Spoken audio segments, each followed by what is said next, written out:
You're watching the Action Sports Jacks 24/7 network. Now it's time for the Brent and Austen Show. Happy Friday, everybody. No Jags game this Sunday, so it almost feels a little weird because, we don't have a team to break down or anything. Plenty of football to talk about, though. But, this is just kind of the rest and relaxation, get your feet back under you, and get ready to go to Las Vegas.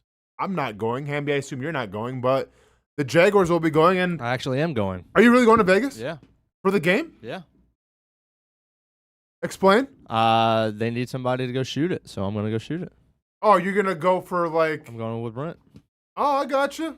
Look at you. Yes, sir. Rod and Todd Flanders, man. Like I keep calling you guys. Okay, so learning from the best, obviously. Gonna cut your teeth a little bit. So are you familiar with the cameras and everything, how they work? Oh, yeah. Oh, yeah, so you're ready to roll. So then you have the sideline pass and everything? Yeah, in the process. Okay, and in the process. Got to get approved and everything? Mm-hmm. Ever been to Vegas, Hamby? No, except for the airport. Okay. Do you know where you guys are staying at? No idea. Okay. Well, you need some help navigating Vegas. I've lived there for a couple months. Hamby, I worry about you, okay? No. So, no, you'll be fine, man. It's actually but if you want some cool spots to check out, let me know. Because everyone just thinks it's Sin City and just debauchery, which it is. But there's also a lot of other cool parts as well. So, nice, man, that this will be your first Jags game that you're shooting. Hang on, I can't hear you, but maybe they still can. No, I can just hear you through now I got you. Oh, my bad. Yeah, so this will be your first one? First one, shot a couple of Florida games. Was going to shoot the Georgia-Florida game, but okay, they need me here, so I'm going to go. I like it, man. I like it a lot. It was a must-win, or it was a win-win for me. It was either that or shoot Georgia-Florida. So yeah. Now, if you go and they get curb stomped, which, come on, it's the Raiders, but I don't want to speak into existence, but just saying, if they get curb stomped, Hamby, I'm going to need you to refrain from shooting a Jaguars game till, next year then. Yeah. Because obviously you're going to probably be a little bad luck. So no problem. I like it, man. Good for you. And what a better, obviously it'd be cool if you shot in Jacksonville, right? At home and everything. But I feel like you're picking one of the cooler stadiums and cooler experiences to be on the sidelines for and catch everything. For sure. Nice, I'm looking man. forward to it. All right, can't wait. There was a game last night. Mm-hmm. Didn't go, I think, the way a lot of Jags fans wanted it to go. If you're looking at, the back end of the wild card and everything, the Chargers could definitely be a competitor and maybe taking the Jaguar spot, or at least competing for the Jaguar spot. And, the Chargers in the throwback jerseys, getting rid of those minion, ugly yellow jerseys. Really just kind of balled out last night. Impressive performance. Now, is Justin Herbert going to last the entire season with that offensive line? I have no idea. That dude, well, him and Carson Wentz we'll get into. Yeah. But, dude, Herbert, it seemed like for the entire first half, I don't think there was a drop back where Justin Herbert didn't get hit or at least took a helmet to the chin. And on some of those, there were penalties. Mm-hmm. But that dude was kind of scrambling for his life. But, props to him. I think this is why he's considered one of the better quarterbacks in the NFL. Despite all that and despite a questionable call on the pick six for his first throw of the game, which I get there's bobbling and I get, it is what it is. I thought it was an interception, especially when they called it an interception, but so be it. Overcomes that and strings together a couple of drives and had a pretty good performance last night, all things considered, of getting hit a lot in the backfield. Now, can they sustain that success with maybe an offensive line that isn't blocking their best abilities? It remains to be seen. Mm-hmm.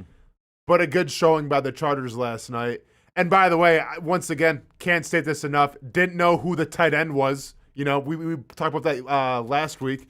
Their tight end now in the Chargers. And did you watch the game, Hamby, or were you doing Harry Potter? No Harry Potter. We had a night off. Harry Potter, so everything okay? Yeah, everything's great. You sure? Okay, gotcha. You guys are taking the week off, kind of. Yeah, we both had to work late, so we both gotcha. didn't go until 8. Okay. So yeah, I turned the game on as soon as the review for the interception happened in the first quarter. Gotcha. So then you kind of came right into it. And what did you think about the interception? I mean, I thought it was a pick. Yeah. But well, and this is going to always be the issue, right? Like I think, like for instance, the Travis Hunter call in Cincinnati, I get it's like up for debate because he didn't turn his head around and everything, but you can kind of see when it's a bad call and when it's not a bad call with like interceptions, or I'm sorry, with PIs and everything. The whole what's a catch and what isn't a catch will always be one that I feel like will never be justified. Because you had the dude back in New York saying, yeah, I would probably rule this interception. And then you have him in LA saying, nah, it's an incomplete pass. Like, that's just the one call, I feel like, of what's a catch and what's not a catch. It's all interpretive. Like, I think everybody watched that play and it was like they all had their own opinion on it. And I don't know how you fix something like that where it's literally just up to your judgment. Like, you don't have, like, you know, technology, or is it a first down? Well, let's go like to the metrics that they have with like the computer technology to see. Like, they don't really have that with a catch. It's kind of at the ref's discretion. So it could have gone either way, but the Chargers dominated. Carson Wentz. I get Carson Wentz has kind of been the butt, I feel like, of a lot of memes and a lot of jokes in his career, which is crazy because the dude was an MVP or an MVP candidate when he was in Philly. You got the video from last night here, Hamby? Yep. Tell you 1,000 words or replace it. This can be like 3,000 words. Yeah. You know, I understand. It's been obviously a rough night, and he hadn't had a lot of help. But to me, when you're the captain of the ship, you're the quarterback, you got to try to hold some of that emotion in. And I know he's frustrated. And he's hurt. But it's week 7. You know, there's a long way to go. And I think some of that's just raw emotion. You know? Hey, Kirk, his arm's falling off. Kirk, I don't think he cares what week it is, and I don't think he cares, like, oh, man, we're going to lose another one. How are we looking at that? Like, do you think in that moment, when Carson Wentz's arm's falling off, he's really concerned about what the Green Bay Packers and Detroit Lions are doing in terms of the NFC North? Or is this guy just trying to make it through the game because his arm's literally falling off, it appeared? Facts. And, like, I don't know, like, what the extent of the injury is. Obviously, he's got a giant harness on his, you know, his non-throwing shoulder. And as someone who played 4 games with a torn labrum before, I couldn't play anymore just because it kept on popping out. And I'm just like, this is stupid. I can't, you know, like it's just, I can't do anything. Like, I'll make a tackle. It's out. I'm like, okay, I come to the sidelines. Let's put it back in. Okay, let's go out there. Special teams, Austin. Go on kickoff team. Okay, run down. Try to split up the wedge. Oh, there goes the shoulder again. Like, it was one of the worst pains in my life, but I was also just kind of laughing because I'm like, this is dumb. Like, I can't do anything with this. And, like, I had, you know, like what Carson Wentz had, but Carson Wentz's harness was way more bulkier than the one that I was wearing. So I assume it's probably a labrum or a shoulder or something like that, or maybe an arm. But I felt for that guy last night. Because once again, offensive line doing him really no services. I assume the game plan from Minnesota was to try to run the ball a little bit, but when you go down, whatever, 20, or no, I think it was 14-3, you kind of got to start passing the football a little bit to keep serve with the Chargers. And, like, to me, the one part of that whole incident that I felt the worst for Carson Wentz was there was a play where the ball gets deflected, goes, like, straight up in the air, and he's got to, like, knock it down and prevent an interception. And you can see, like, instinct just takes over with his non-throwing arm, and he tries to bat the ball, and when he does, like, you can see the pain. He's like, oh, nope, now that's not what I should have did, and then he bats the ball, and then he's, like, running to the sidelines in pain. I don't know what you want the guy to do, Kirk Herbstreit. I really don't, and I get, and the reason why I went to that video, Hamby, because we talked about it, right? We celebrate the emotion of Baker Mayfield and what he displays. And I think sometimes the knock on Trevor that people want to bring to the table is maybe he doesn't show enough emotion. What do you want out of a quarterback, Hamby? Because I think both ways can get the job done. Like, I think you can show emotion, throw a helmet, be Tom Brady, cuss out your coach, do all this stuff. Or you can be like, more like an Eli Manning, a Joe Flacco's a classic example. And I get, like, I don't think anybody ever considered Joe Flacco elite. Now, he got paid to be elite. We took him to a Super Bowl and won it. Have you ever seen any emotion whatsoever on the sidelines from a Joe Flacco? No. So, like, I guess the question is then, Hamby, like, what do you look for in a quarterback in terms of personality? Like, do you want the Baker? Do you want the Carson Wentz, oh my God, my arm is falling off, let me throw my helmet out of frustration? Or do you want just the Joe Cool, like, almost like, is this guy feeling anything kind of thing, like ice water in his veins, if you will? Yeah, I think the no emotion is probably what I would go with. Partially just because that's how I was coached to be also. Sure. And I think the stone cold approach is more indicative of a leader sometimes. I agree. But I won't dispute with you that sometimes, when Baker's fired up and doing all that stuff, his teammates gravitate towards it. It seems to give the entire team a lot of extra juice to go finish that game or whatever.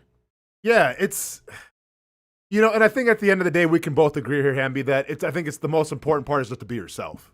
Right? Like, don't try to put on a facade of something that you're not. Like, that's who Baker Mayfield is. And, people may have hated that in college, the way he acted. Some people may have hated that with the Browns. Some people may have hated that or still hate it, in Tampa Bay. But, like, that's who Baker is. But, like, I feel like that's his edge. Like, I feel like Baker has to do that to be successful. Take Johnny Manziel. I think Johnny Manziel had a lot of Baker Mayfield in him. Did it work out for Johnny Manziel? Absolutely not. Like, his attitude, and he'll be the first to tell you if you ever listen to any of his podcasts where he talks about his career, like his attitude, the way that he looked at it. And I'll never forget being in Chicago for, preseason in the dorms and everything for training camp. And like us as a defensive line, we're watching the Browns take on the Eagles. And it was like one of Johnny Manziel. It might have been his first preseason game or like his first goal, his first couple games as a rookie. And I remember he runs to the sideline. They're playing the Eagles. And like, he runs to the sideline, gets maybe like a first down, and like gets kind of, how it goes. You go to the opponent's sidelines, right? Mm-hmm. They're going to bump you a little bit and push you. And he's running off the sidelines and he lifts the middle finger. And you can see Doug Peterson in the frame, like not have any kind of reaction. But, like, he's given, like, the middle finger to like, the Eagles as he's running back to the huddle. And, like, they cut to it for a second, and then, like, they cut off it, right? We were cracking up, man. Like, we thought it was great, obviously. And we all felt like, oh, man, this guy's going to be a star. Well, didn't work out that way. And attitude has a lot to do with that.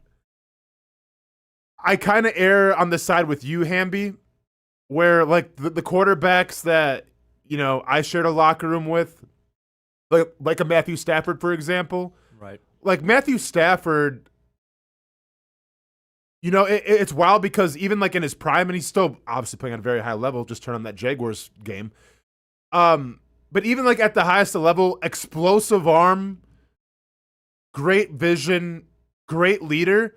But I felt like whether it was in practice or like in the locker room, even like, I remember we played Tampa and like it was just a nightmare. Tampa shouldn't have beat us. They beat us in Detroit and everything. But like, I never remember Stafford like, chewing people out or like sure. getting upset. And I do think that's what you want to have as a leader. Like, yeah, there may be a freak out every once in a while, right? Like, you're entitled. Yep. It's human. But I think whether you're up by 30, whether you're down by 30, and yeah, sometimes you have to, get in a teammate's, just to try to, hey, man, we need you. Let's step it up. I have no problem with that. Mm-hmm. But when you're the unequivocal leader, when you're essentially playing the hardest position probably in all professional sports, I feel like you got to be level-headed and you got to keep it cool. Because defensive linemen, linebackers, wide receivers, running backs, they're all entitled to have a freak out. I feel like what we saw with Carson Wentz last night, like that's what comes with the territory of being a quarterback. Anybody else, throws a water bottle or something, it's an emotional game. It is what it is. You have your quarterback doing that, And it's like, stop the presses. This is like the trending topic of the day. Right. So I do agree with you where I would prefer level-headedness, but I would also prefer the quarterback to be themselves. And I think in that moment, Carson Wentz was just like, man, I don't know what more you want from me. No one's blocking for me. I can't do anything. I can't move my arm. Somebody come help me. So there you go with that. But yeah. So what else did you think of the game, though? I mean, Orlando. What's not Orlando? Gadsden, bro. Man, he's balling. What the hell? Seriously, what the hell? Because I remember we had some tight ends in Shock Your Mock. I don't remember his name ever really coming up. I think one person might have had him. Maybe once. Yeah, because he's from Syracuse. I remember like being the whole Syracuse thing. Right. That dude might be like. I mean, do you think it's just a flash in the pan, Hamby, or do you think he's the real deal? He seems like a baller to me.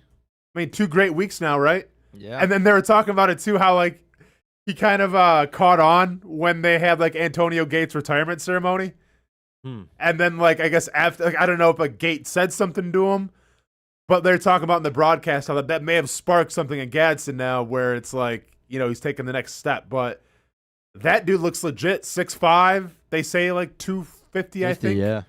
I mean, looks like a wide receiver, really. Like, I'm not sure like how great the run blocking is. I really didn't focus on that too much. But that dude might be the future. Crazy. It's still hard to believe that Keenan Allen's still really doing this thing at 13 years in. Keenan Allen, let's give him some flowers. Yeah, still doing his thing. And still being like, you know how I feel about it, Hamby. I got Ladd McConkey in fantasy, and Ladd McConkey had a great night, so thank God. But like, I thought Ladd McConkey was going to be like a top 5 wide receiver this year. I did too. Nah, Keenan Allen's on the case. Don't worry about it. Nah, when Keenan Allen's the most dependable guy, don't worry about it. Do you remember like? And I know hindsight being 2020 now. I remember there was a conversation of him being like, you know, on the trade block on the market. And I think we talked about like, could you see Keenan Allen coming to Jacksonville? And weren't we, I mean, I can't remember what you answered. I said, absolutely not. Like the guys, look at his age, you know, can you depend on him? I'll tell you what, hindsight being 2020. Yeah, man. I think you would take Keenan Allen right now. 100%. That dude's unreal. And like, it's kind of the Mike Evans effect, right? Where people think, okay, well, eventually Mike Evans is going to have to, you know, slow down a little bit. Well, has his hamstring, comes back, and then, you know, rotator cuff concussion.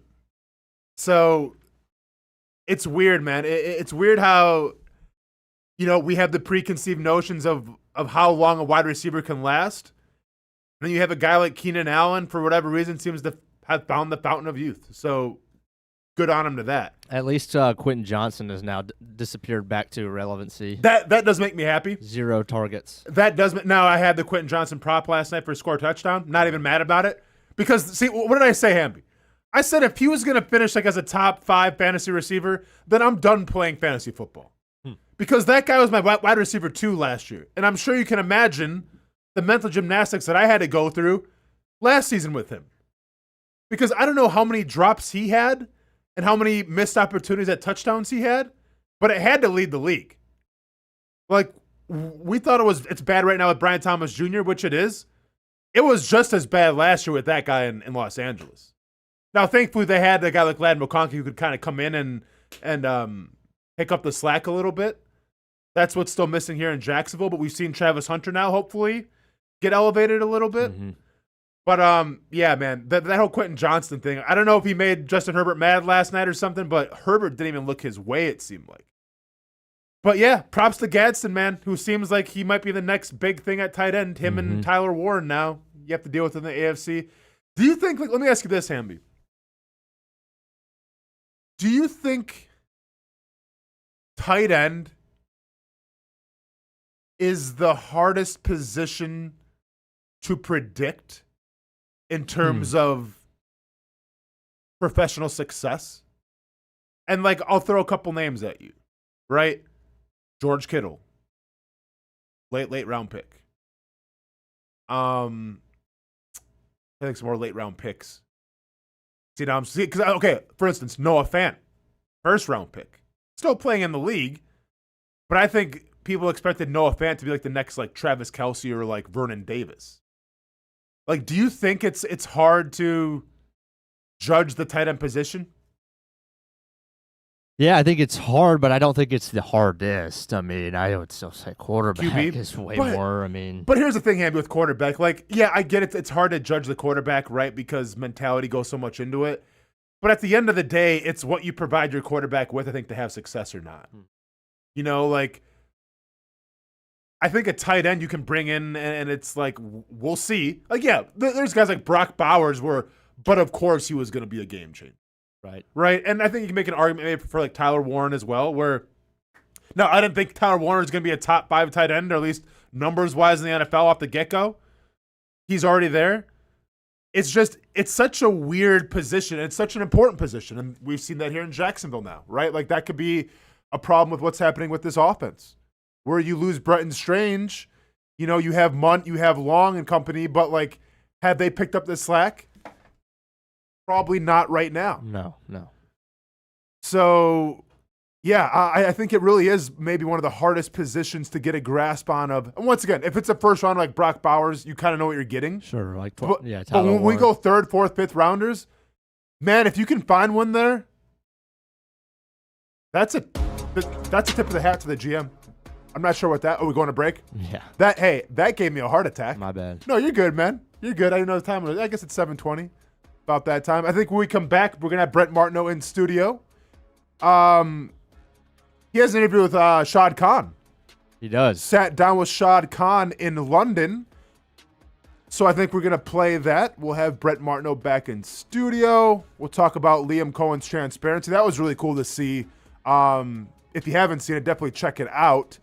But Liam Coen addressing his team. Accountability is definitely absolute, so we'll get into that. We got the World Series predictions if you care about baseball anymore, like I don't. And then we got to get to the weekend spreads and the wagers on the weekend as well. It's going to be a chock-full show. 0 feet in the parking lot. Stay tuned. We'll have Brent back in studio when we get back here on the Brent and Austen Show.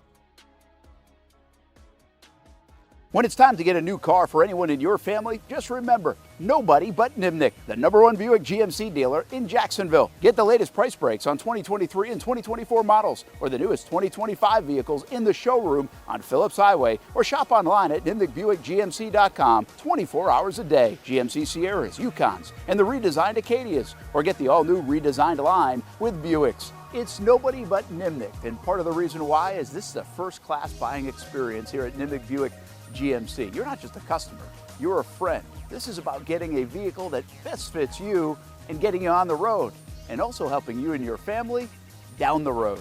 Nimnick has a treating you right guarantee, courtesy, respect, fairness, and most Buicks, GMCs, and Jacksonville's only Car Bravo dealer, nobody but Nimnick. Who has put in the most years and stands behind a better experience? Nobody but Nimnick. GMC. We are professional grade.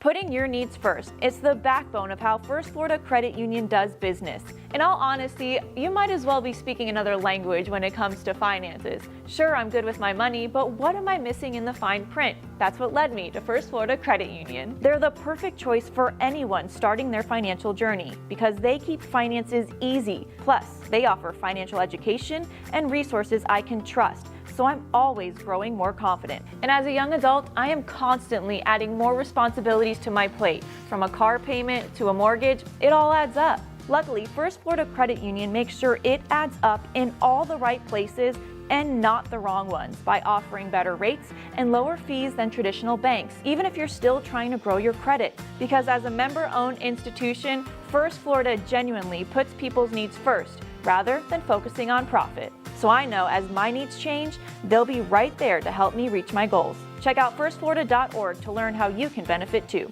It's one of the hot spots in the area. Welcome you to String Sports Brewery out at the beach. Big crowd on hand tonight. The fans are here. And now the newest hot spot at the beach is open. String Sports Brewery in Jax Beach has opened its doors with rave reviews. We're going to be fans forever.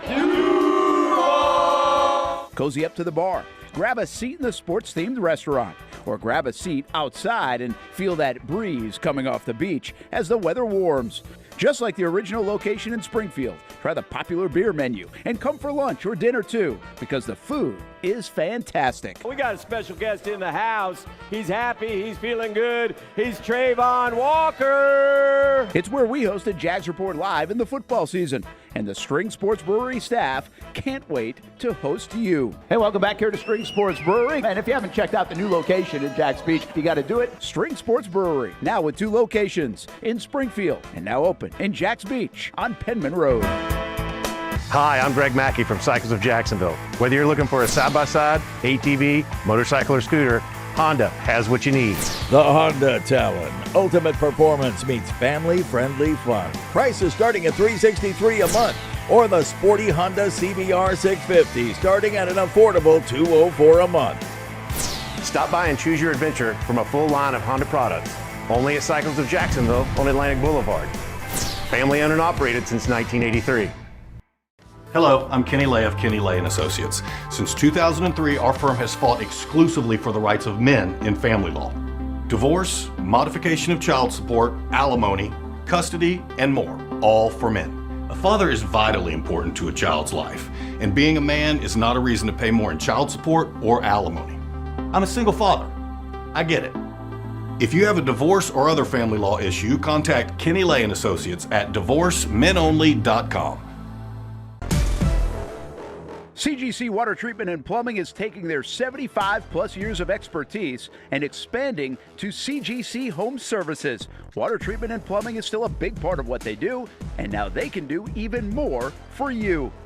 Home services like kitchen and bathroom remodeling, showers, sinks, faucets, toilet repair, backflow testing, and the list keeps going. Find all they can do at cgchomeservices.com or give them a call, 904-298-7052. It's a new look and a new name with the same expertise. They've been serving homes like yours since 1946. CGC Home Services, right here in Jacksonville off St. John's Bluff Road, 904-298-7052. And visit cgchomeservices.com. Florida license number CFC 1432579. Welcome back to the Brent and Austin Show, streaming on the Action Sports Jax 24/7 network. Hey, what is happening on a Friday? It was just at High School Media Day at the Winston YMCA. A familiar spot for you, Austen Lane. A little bit, yeah. I mean, it's not the go-to, but if I'm downtown, I definitely hit up the Winston. I'm more of a Brooks guy myself, a little closer, but yeah, both are great facilities. It's fun. I don't go down to Riverside a bunch, but it's just amazing how much is built up down there. Oh yeah, it's a cool spot. Yep. You know, just driving through and everything. I haven't been. Used to go all the time when we had Mellow Mushroom was where Jaguars All Access, so we would visit quite often. And now I just never. Yeah, a lot of cool shops, a lot of cool stuff. eats. Yeah, good spot in town. I won't go on my soapbox of High School Media Days that I might have just did in the commercial break, but we carry on. How about this? Instead, I'm watching Herbert yesterday. Just a quick thought. I know you guys just talked about the game. Is he actually the best? I did this earlier in the week when we took all the top quarterbacks. I said I think he's in the category where I want Trevor to be. Like Herbert might be the top of that statistically. Everywhere else, he's gifted. He obviously hasn't won as much as people want, so people have their own discretions about him. Sometimes hurt. Doesn't have all the pieces though, for sure. And he's really talented.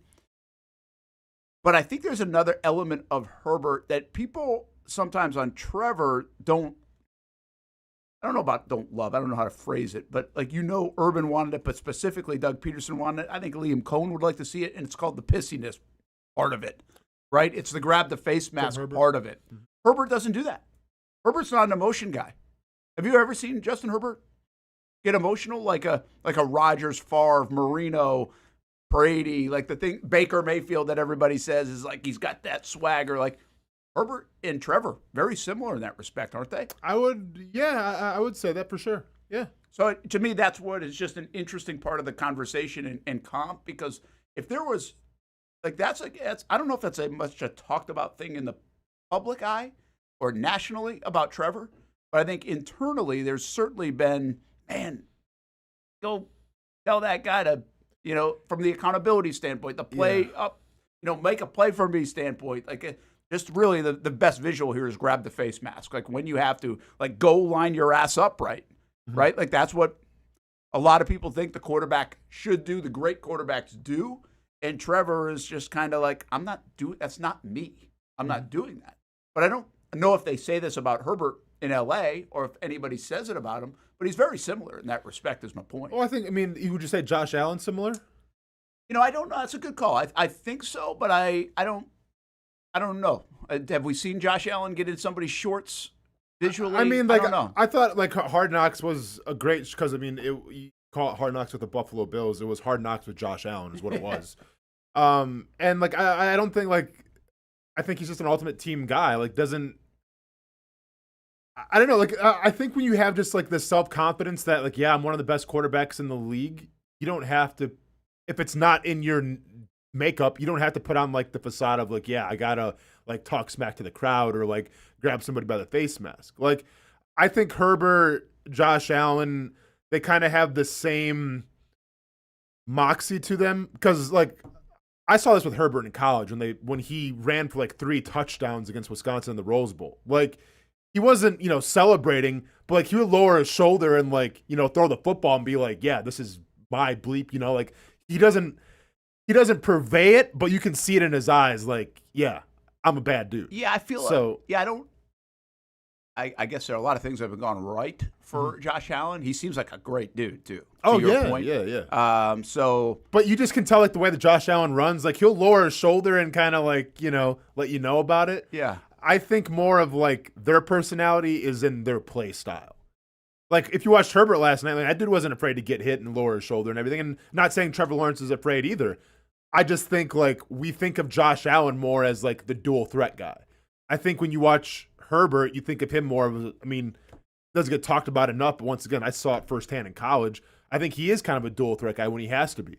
I don't necessarily think that Trevor Lawrence is really a dual threat guy. He has the capabilities to be, but I think he's more of the pocket guy unless it breaks down and then he'll take off. Like there isn't a lot of designed runs for Trevor Lawrence. Every once in a while, but not like a Herbert or a Josh Allen. Yeah, I get it. I think, again, you go back to the Kansas City game, and I think that started to come out a little bit, right? Mm-hmm. I think there's been like, hey, man, you're putting the body on the line.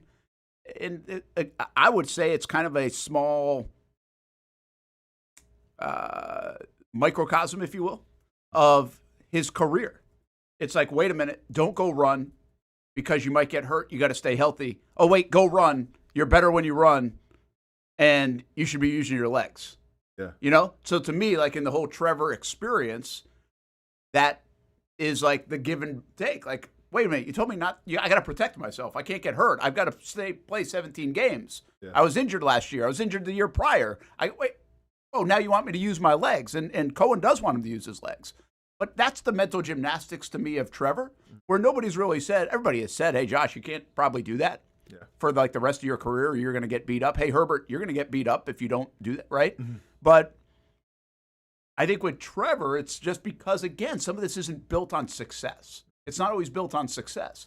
But my point is, forget about the play for a moment. I think the personality is more similar to Josh Allen and to Justin Herbert for Trevor Lawrence. And I don't think that's always been okay for people, because they do want the fiery, I'm going to get in your ass, grab the face mask stuff. Yeah.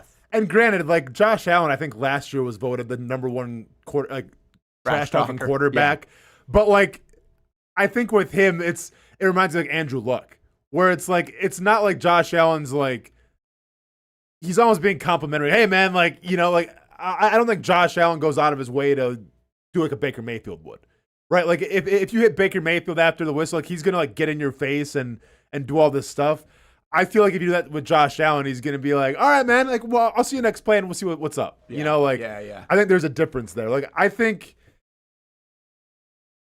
Josh Allen's style and his trash talking comes from knowing that he's probably the best quarterback, one of the best quarterbacks in the league. I think Baker's comes from the chip on his shoulder that he has to constantly try to prove himself. Yeah. I think there's a difference there. But do you I guess I don't want to make sure you think the same. Do you get the sense that people want Trevor to be more like Baker Mayfield?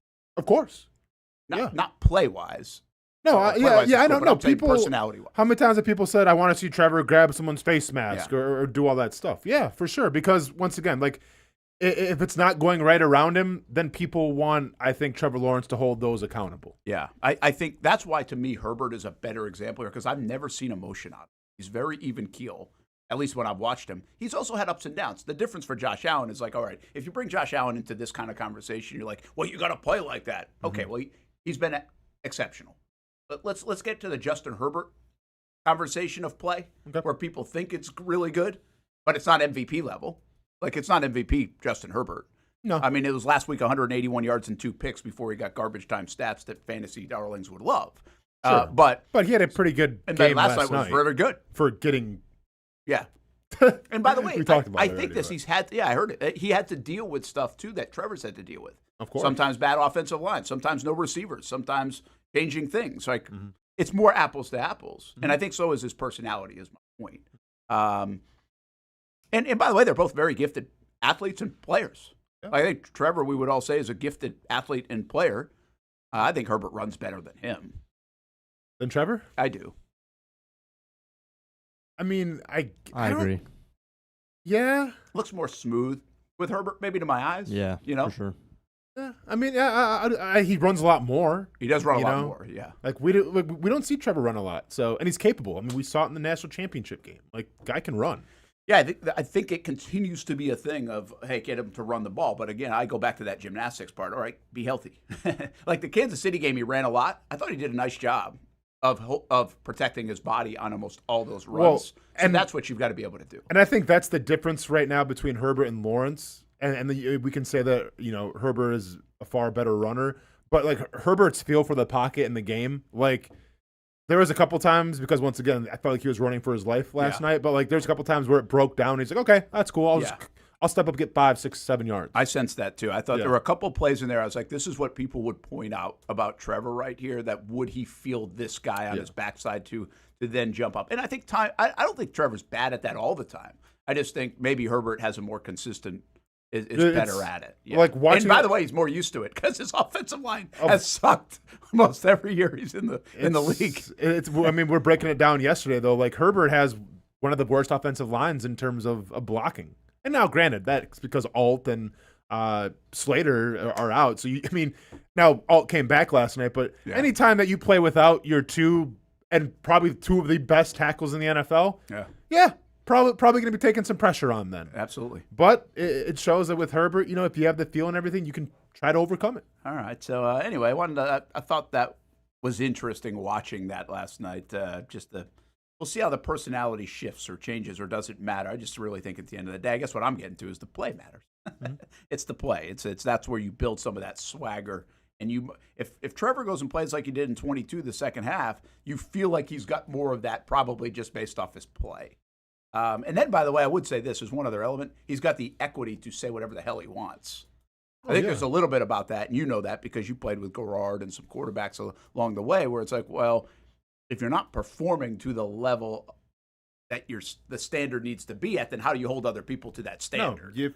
No, and this is why Baker Mayfield can be Baker Mayfield, right? Because if you have the stats and the wins and the numbers to back it up, you can kind of act however you want, and people are gonna follow you. Like that's the cool thing about the NFL. That's the cool thing about playing the quarterback position, is that if you can go out there and will your team to victories and put up some good numbers, you can be whoever you want to be. Yeah, and true. And guys are gonna follow you. Like that's. I mean, it's kind of the double-edged sword, right? It's the hardest position in all of sports, but also it's one where if you have success at it, you can be yourself and you'll be celebrated. It's just a fact that you have to get there first. We got a chance to sit down with Shad Khan. I want to play this for you. There was some more of the interview, but we played a bunch. We played a lot of the how do you feel about how things are going into that Rams game, over the last weekend. And now it's a little bit dated, so I kind of took that part out because it kind of doesn't sit right coming off the Rams game either. Yeah. Because we did the interview on Saturday before the Rams game in London. And, by the way, I think it's worth saying that, he should be happy, but I was struck I left the interview with Shad Khan. I was like, man, he's like not overly excited. I thought he'd be way more excited about 4-2, about getting this thing right, about all the feels of this whole deal, right? I think most of Jacksonville was. He's probably just thinking, finally. He's either like, finally, but a lot of the stuff that you won't hear, I think you do hear a little bit of it toward the end, but it's more, hey, we've been here before.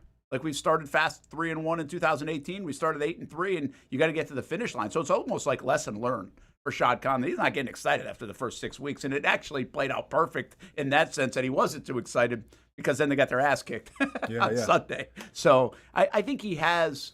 The one thing I would say about Shad, and I haven't put this one on a shirt yet, but he said this in response to one of my questions in the news conference back when they hired Gladstone, introduced Baselli, everything else. If you're not learning, you're dying. Mm-hmm. And I do think he's taken all these different years of good and mostly not so good, and some choices that looked good but and ended up not so good, and he's put them into practice. So, I mean, you got to give him credit for that he's taken all this information, all this intel, even the bad stuff, and tried to create the scenario we now have. Yeah, no, without a doubt. Did you ask him if he's been to Chick-fil-A? Oh, but I did. Is this in the video or not? It's not on camera. Okay, but I will give you the result after. Okay. So I will preface it with this. I said before the interview. Well, first of all, let's set it up real quick so people know what we're talking about. Oh, yeah, I guess. Right? Yeah, I can't assume, right? Yeah, there's been a long ongoing debate since, I think, this show's like infancy. Somehow we got on Chick-fil-A, and I think Casey was in the studio as well. Hamby, I think, was here. Might have been. I mean, this is when we're. I think Casey was in the studio recently. Somewhat recently. No, it's been a while, man. It's like preseason, maybe. Oh yeah. I mean, I'm not saying like 4 years ago. Oh no, I'm saying in this show, but just a while back. And we got into the debate of if Shad Khan has ever been to Chick-fil-A, right? Because it's convenient, it's good food and everything. And the argument is that, well, this guy's a billionaire. You think he has time to go to a fast food place or anything? Like, he has personal chefs. Like, he's not just going to go to Chick-fil-A and try that. So that was the argument that we got in over that, probably like a 20-minute segment. We've been waiting on this for a while, so I'm excited to hear the result. Well, first of all, I was debating whether to ask it.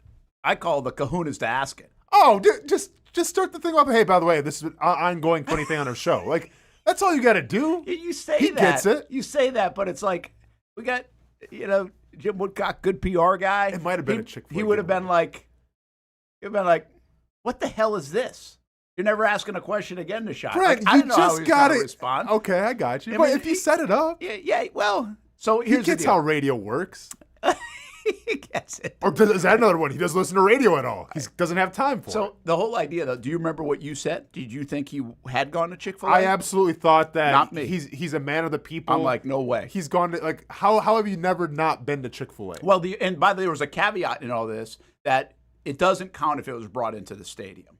Correct. Like you had to go. He's had to actually go through the drive-through or sit inside, if that's crazy enough. Yeah. But, yeah. So that was kind of our argument. I don't know what Casey said. Hamby, I'm not sure if you were here that I day. said he had. Casey agreed with you.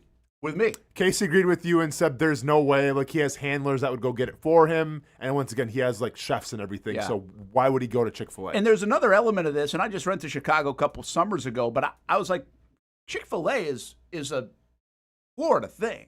I mean, not a anymore. Florida thing, I'm sorry. It's like a South thing. And now it's grown. Obviously, Yeah. we even have it back home in New England now for the last 5 or 6 years, but it's not like it's been there for 20 years is my point.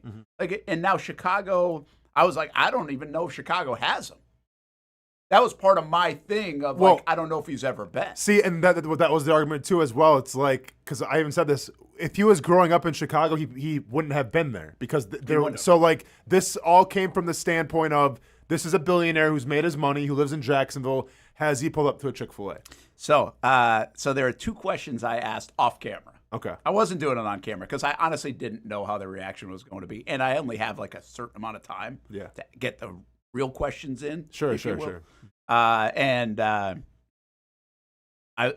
actually had thought of this just the day before because you're kind of thinking, okay, what might I ask Shad? Yeah. And I will tell you this. I'm going to set this interview up. We'll get to the interview in a moment, I promise. But this was a very unique. I've interviewed Shad almost every year, sometimes twice a year.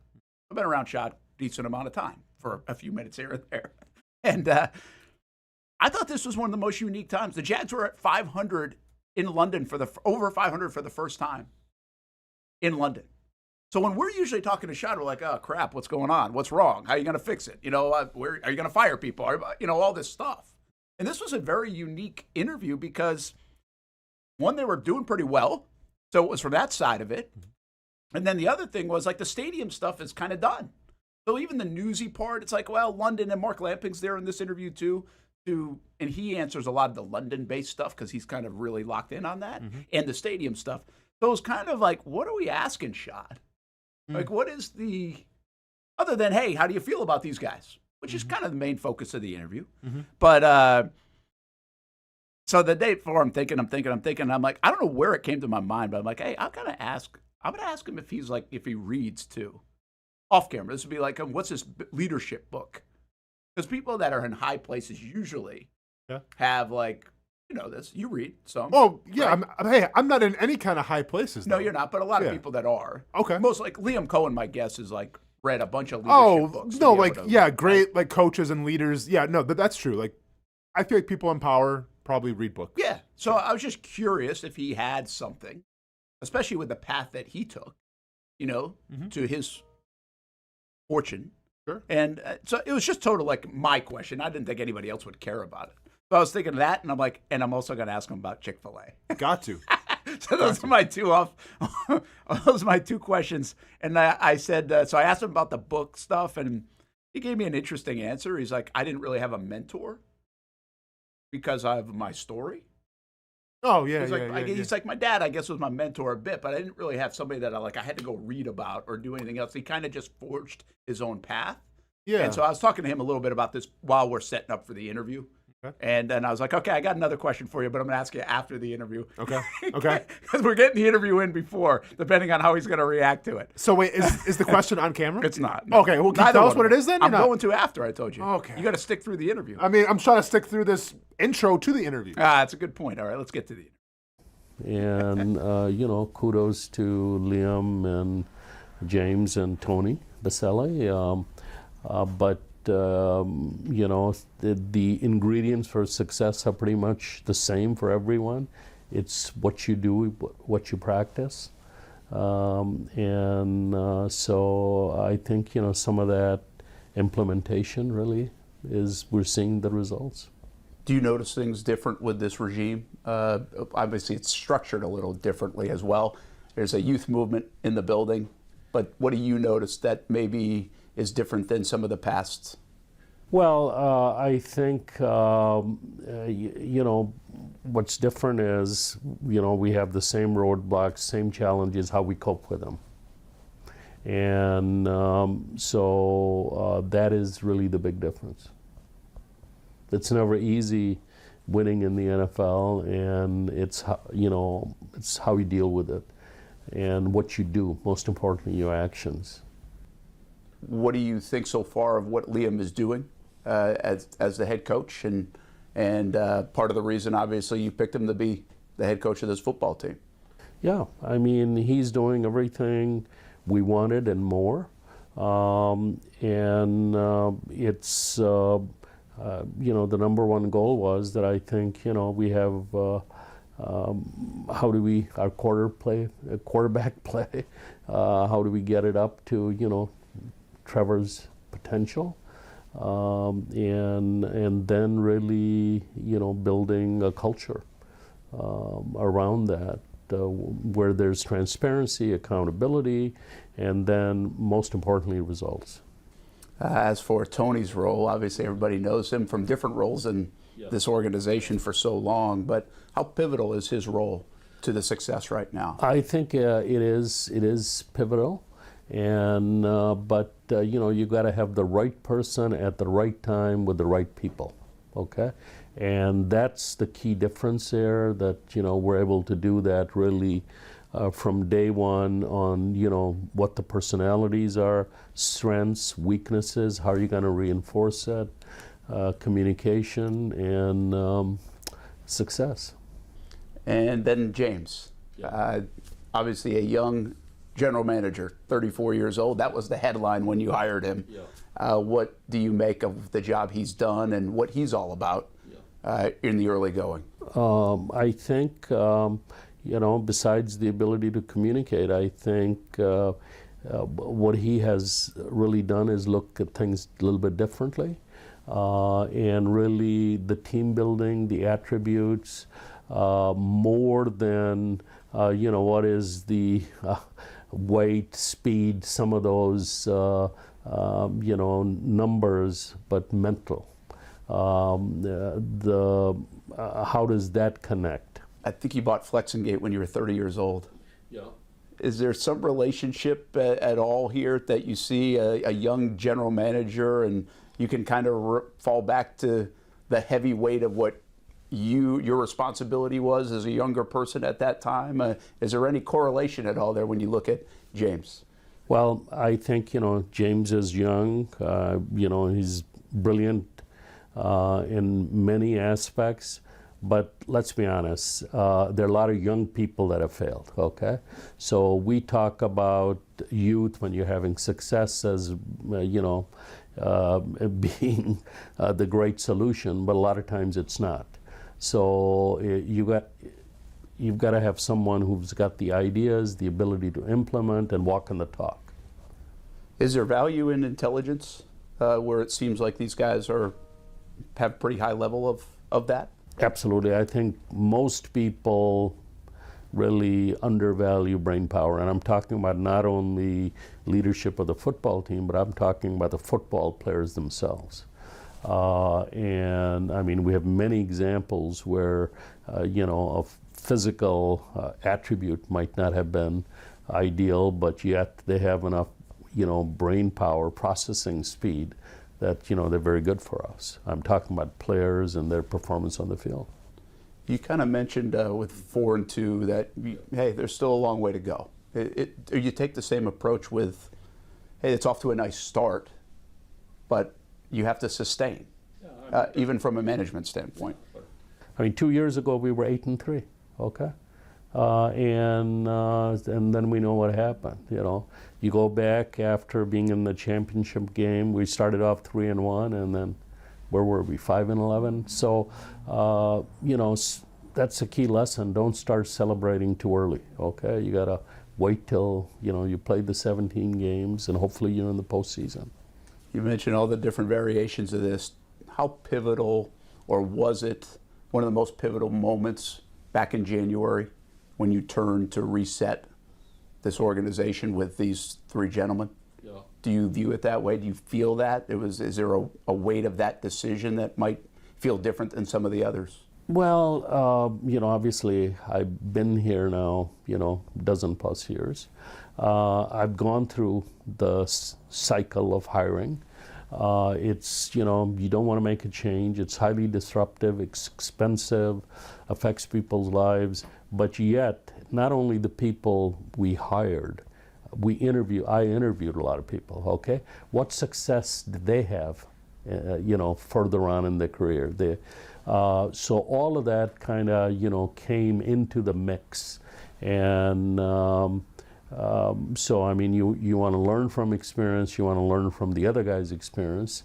And so, I mean, that obviously, if all of those lessons weren't used, then, it's really a hopeless cause. Is your expectation change with the 4-2 start of how you might have viewed this year?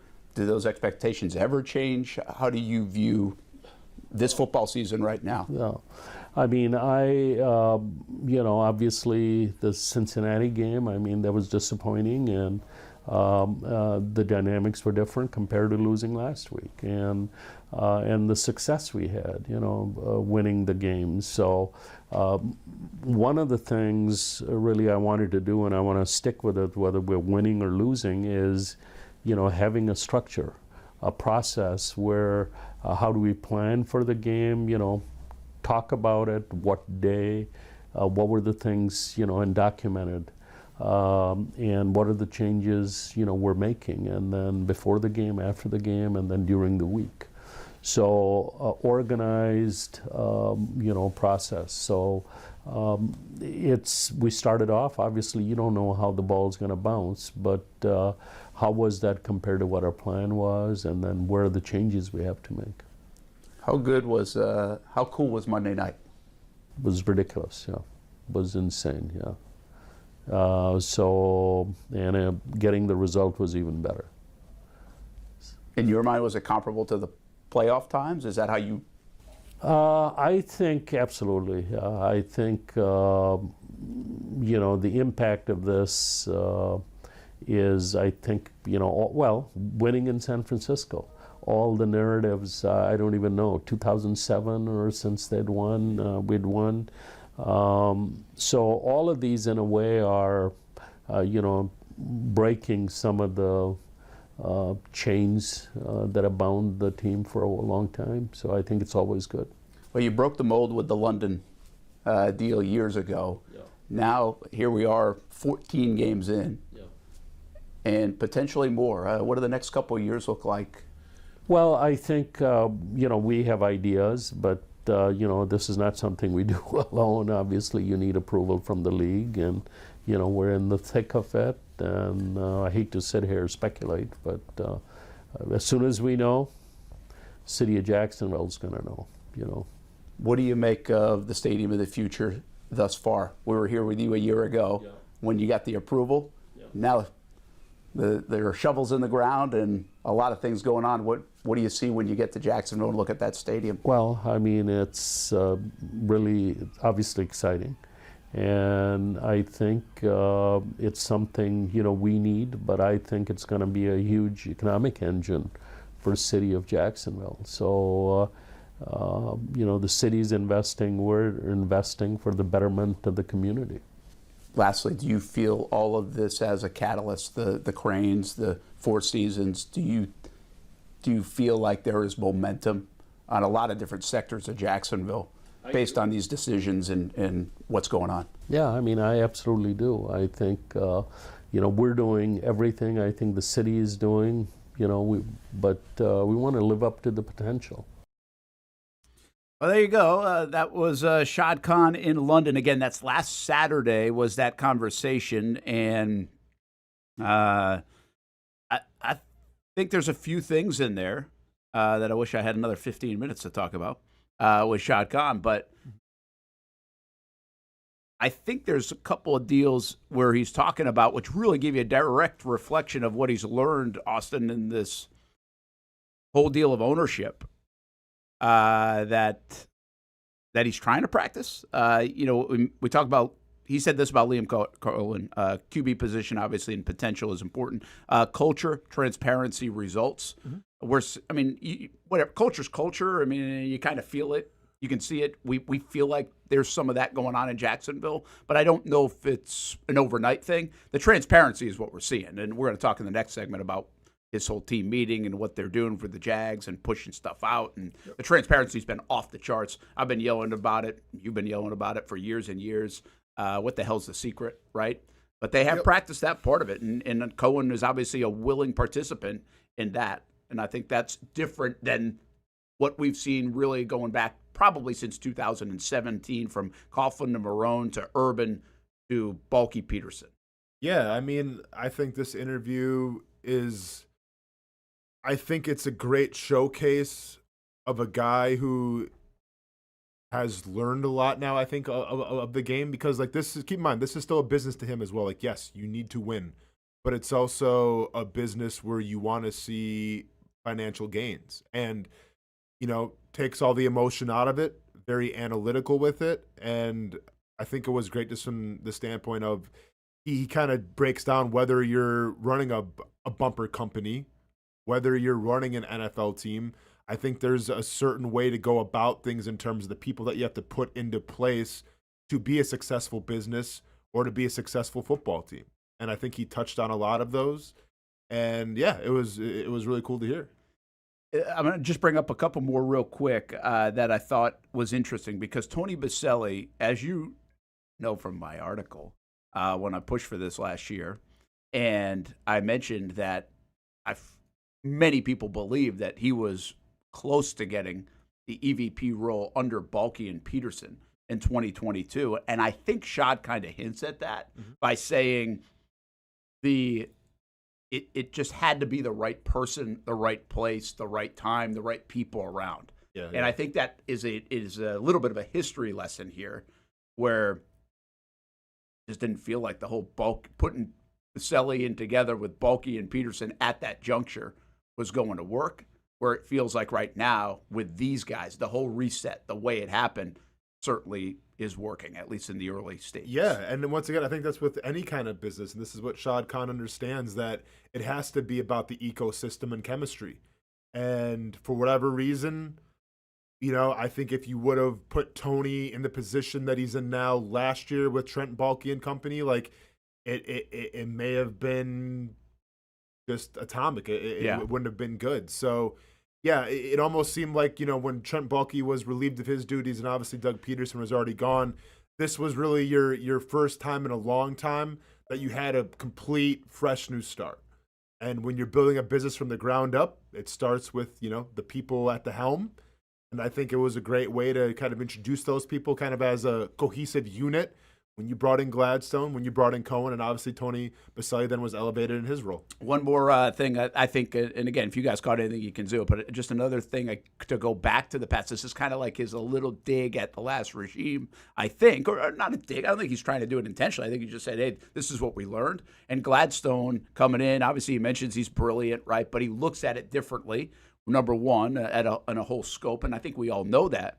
But he mentions, is like, you're not just looking at players with a height, weight, speed, which is a very bulky thing, right? Arm length, how big are you? He says he looks at it from not only a mental standpoint, are you mentally tough, but also later would get to like the brain power, and says, hey, we want that in our players too. So they're trying to get high IQ players. So it feels like a more broad look than obviously the last GM. No, without a doubt. And like, it's not just a bulky thing. Like, I think there's still a lot of the NFL and executives and everything that want to think that way in terms of it's got to be all about the height and the weight and the length and everything. And, to echo Shad Khan's point, it has to be about the IQ too, and actually wanting to be a Jaguar. All right, this is the one last one that I thought of hearing him. And this is, I think, what's probably the biggest change that they've learned, because they've had some tailspins and they've had inconsistencies. And I think grabbing at straws sometimes, right? And we know that in that building. Like, that has been talked about on this show for a long time. But he mentions winning or losing, they have a process. And it's like they came up with this process that even if we win, if we lose, we're going to say we're going about this thing the same way. And it's not going to change week to week based on emotion, is my interpretation of it. And he said it's an organized process. So, and then you can change stuff from it. Like, you don't just sit here and lose 2 games in a row and don't change anything. Of course. But they've changed a lot, I feel. They've probably changed, right? But yeah. I think the week-to-week nature of it, to me, seems like a very a learning experience that they've said, okay, if we're going to attack this is how we're going to attack each week in the season, regardless of outcome. Of course. But I think that's easier said than done, because it's such an emotional league. Think about how probably Liam Coen felt Sunday coming back from London. Probably all the different things that he could have addressed to the football team on Monday, on Tuesday, sent him into the bye week with his coaches. All these different things that he could have said, all right, we got to fix this. Wouldn't we do that? We'd be like, oh my gosh, we got to go. What did we do? I tried to trade Brian Thomas Jr., go get Chris Olave, go get a defensive tackle. You know what I'm saying? So sure. I think, now I don't know if that's going to work. I'm just saying I feel like there's a defined approach and process that they're all on the same page with. Now, can they stick to that and not get emotional will be something that's interesting. But if they do, maybe that prevents them from these swoons and slides that we've seen and hitting 5-game losing streaks and everything else. No, I mean, I say this all the time. It's a marathon, not a sprint, right? So you just can't judge it off of one game. Can't, I think, be over hasty after one game. Like, you have to ride out the wave, especially as a first-year coach, where you're still kind of experiencing everything for, obviously, your first time being the leader now of franchise.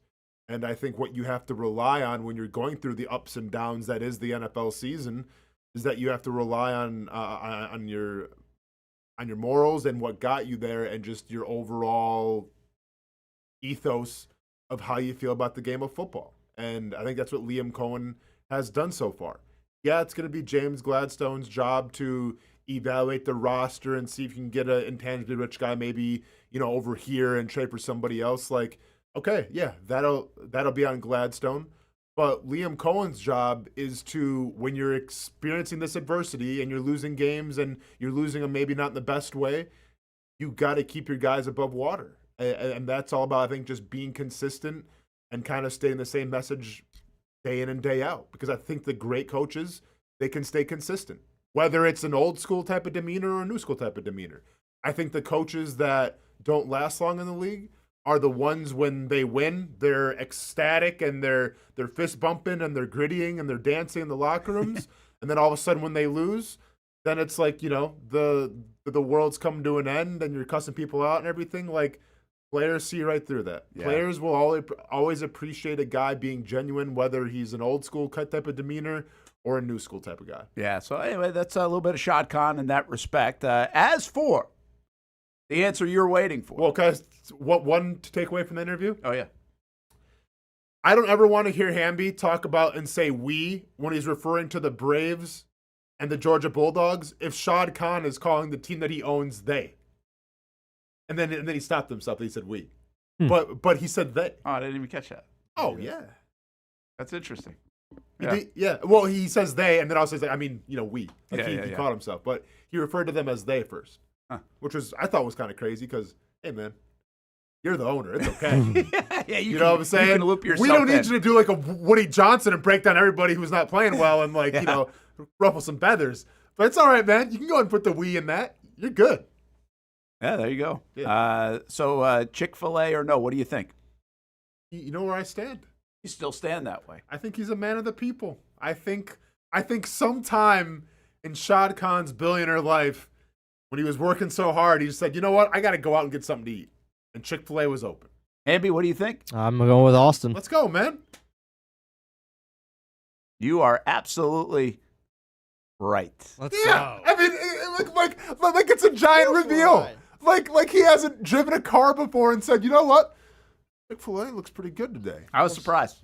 What was I told him. I was like, I said I lost this bet. I said I was surprised. Oh yeah, make sure you tell Casey too. So the story he told me was, he said it was somewhat recent. I think is how he mentioned it. Okay. But where he is in Chicago, his place in Chicago, there's a Chick-fil-A somewhat down the road, like not far.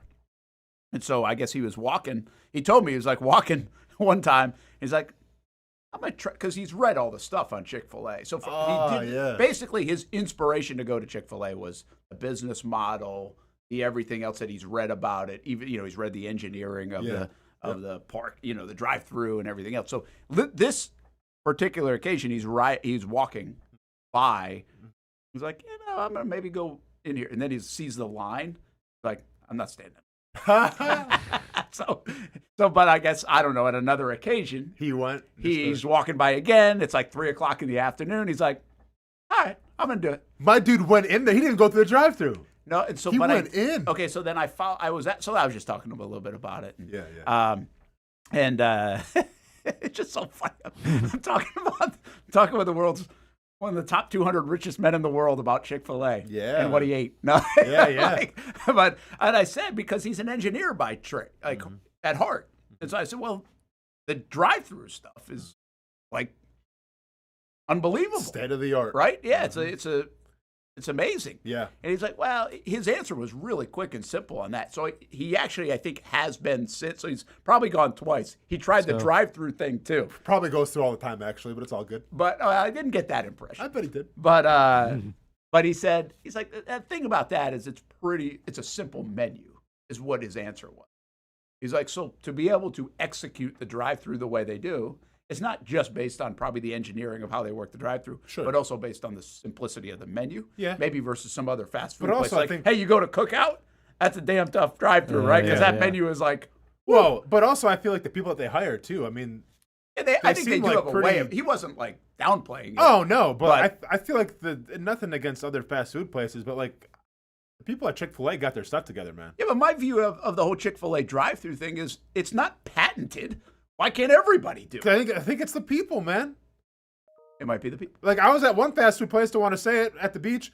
And I thought I was going to have to go in and get my own food. Like, I was sitting there for 20 minutes. And we all know which one that was. And that's probably got worse over the last few years, right? Yeah. But anyway, there you go. That's your answer. You got it. Hamby, and by the way, it wasn't like this was like, oh yeah, I've been a million times. It wasn't like he's been. That's what it was. It felt recent. It was a little bit of a sweat. It was a bit of a. I thought I was winning it at first. I wasn't sweating at all. But he was like, he's like, yeah. So it was in the last year. I don't get the impression it was in the last year, but I bet it was in the last like 3. I'd say.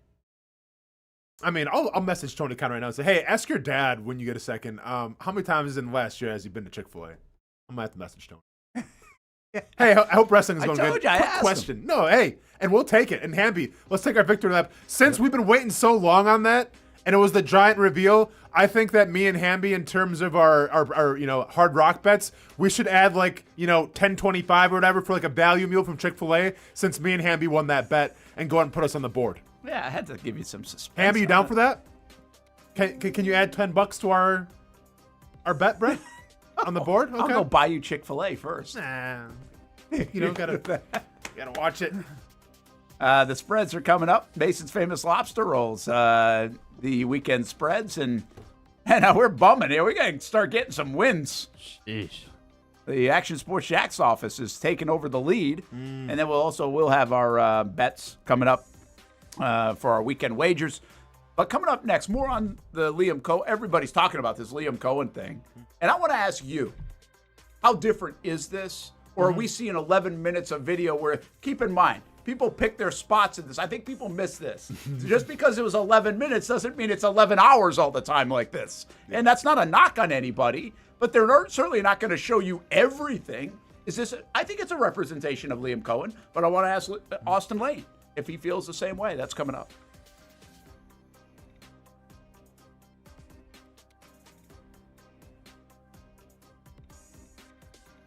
Choose your own adventure. It's not just a saying, but a way of life here at Cycles of Jacksonville. And whether it's 2 wheels or 4 wheels, at Cycles of Jacksonville, a great adventure awaits. With brands like Honda, Vespa, Segway, and Triumph, Cycles of Jacksonville has you covered with the inventory featuring a 60,000 square foot building. If 4 wheels is more your thing, check out the largest selection of Honda Talons in the entire county.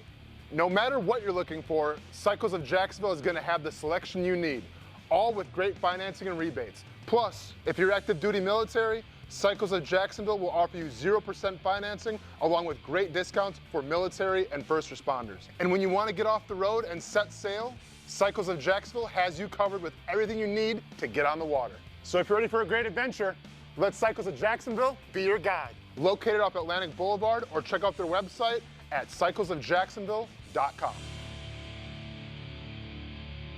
How do we make Mason's Famous Lobster Rolls? It's simple.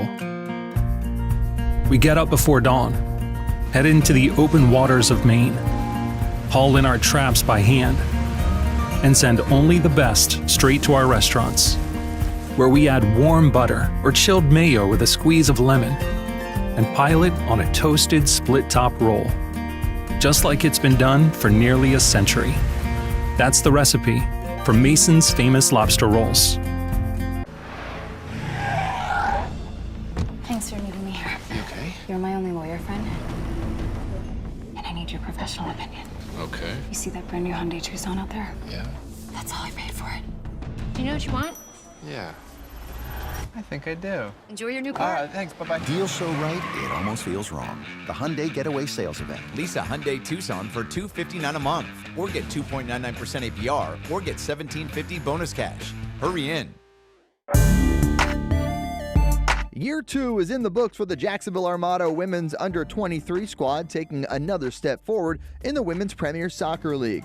Under the guidance of head coach David Goff, the girls in blue went undefeated at home for a second straight season, including a dramatic draw in the opener. And they've left it to the death. Unbelievable stuff. And a late winner to end the season at home. Headed on. Here's a chance. Gianna Ramirez brings it down, still alive, takes a shot, and into the back of the net. After fielding a younger roster in 2025 with talent from all across Northeast Florida, the future is bright for the Armada women's team. We highlight the ladies and all things Jacksonville Armada each week on Fleet and Footy on the Action Sports Jacks 24/7 network. I'll put one in the back of the net for you. Join us for player profiles, fun interviews, and the very latest on the Fleet and all things footy. That's every Thursday at 2 p.m.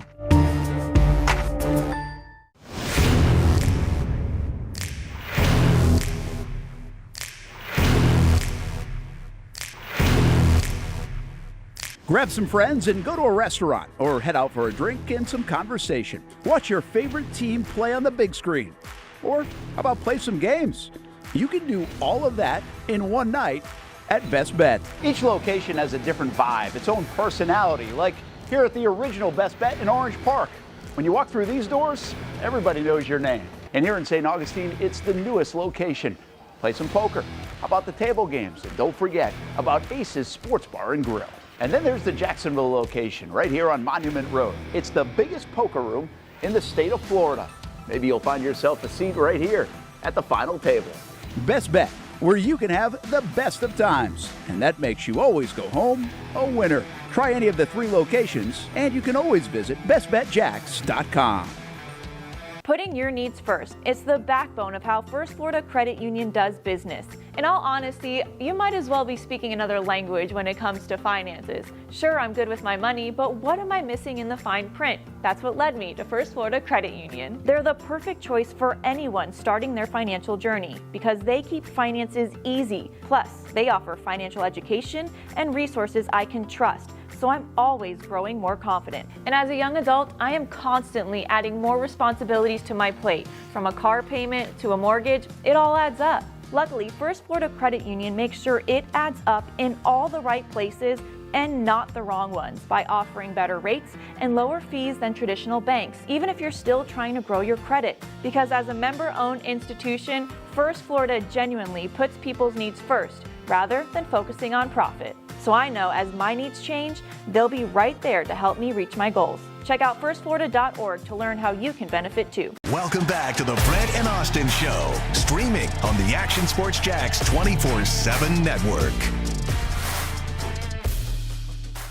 Welcome back, Brent and Austen Show, Action Sports Jacks 24/7 network. Hey, looking for something to do this weekend? We got to get Hamby in one of these poker tournaments at Best Bet Jacks. I'm going to keep saying it. Hey, you got to remind me, Hamby, all right? I got enough people to worry about. I can't worry about your poker career. Yeah, just don't do it in New York with Dude's Chauncey hanging Billups. on by a thread. Nice, Brent. Dude's hanging on by a thread with $2 in the Hard Rock account. Now let's throw some money his way for some poker. I will pay the entry fee, but we got to pick the right tournament. They've got big World Poker Tour coming up in the next week. In fact, we will be there next Thursday at Best Bet. So you check out bestbetjacks.com for all the different happenings, and also go visit Orange Park, St. Augustine, and Monument Road, and Ace's Bar and Grill down in St. Augustine. Great place to watch a lot of the football this weekend too, especially with the Jags off.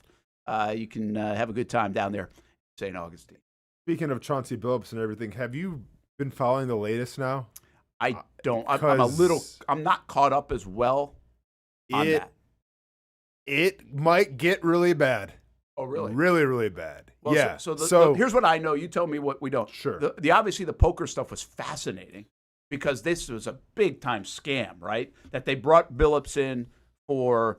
He used the star power to attract people, like I think I saw from the Hamptons and other rich places. Yeah. And these guys lost millions of dollars. And it wasn't just in New York. It was also like in Vegas and other places. So, I mean, a lot of money changing hands. And if you didn't pay your debt, well, the mob was coming after you. Yeah. So you know what I think that was like. I didn't know that still existed, I guess. I guess I'm very naive. But apparently that still exists. Stick in power. And so that was part, but they had like X-ray glasses on. Like somebody showed the glasses they had. It was wild. You could see right through the cards. I didn't know that was a thing. Didn't know that was a thing either. And so they figured they had contact lenses that could do that. That's unreal. It's crazy, man. I mean, what an operation. I would love to try them. Just saying. Well, but then there's other stuff about that they told them that like, did Billups say? Billups, I know one of them that he was resting the starters because they were. And so he told somebody that, yes, and they made a bunch of money off that, I think. Correct. Is there more? Those are the things that I know. That's it. There's a lot more. So yesterday, Brian Windhurst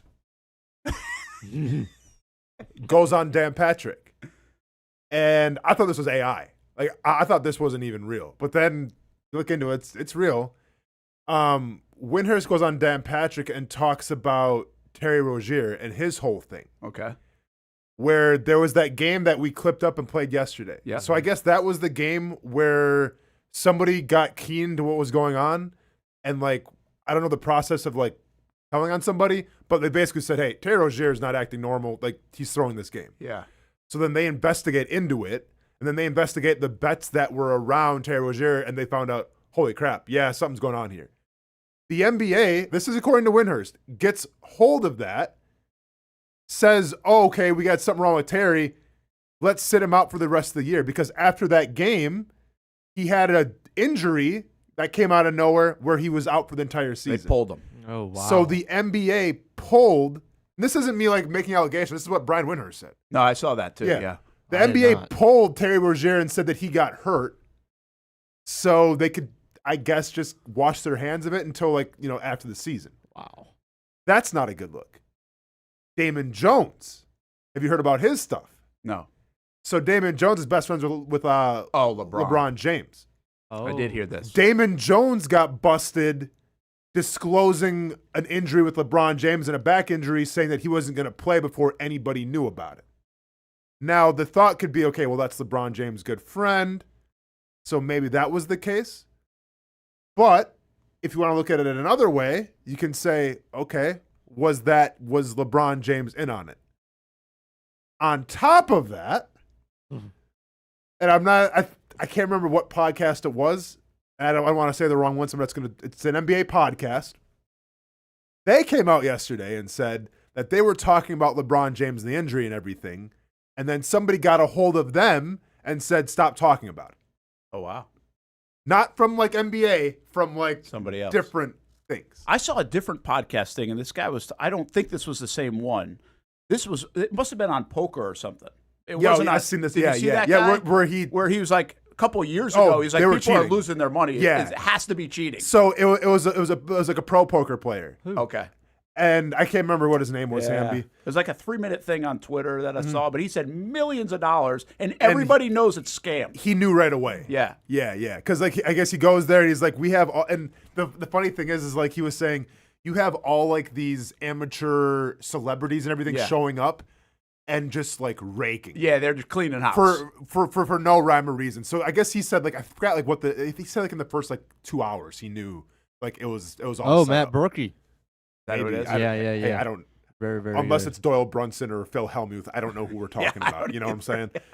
Shout out to the poker brat, but and Texas Dolly as well. Yes, sir. But no, it's unbelievable. This. I don't know, but man. Here's the deal. This Okay. may get.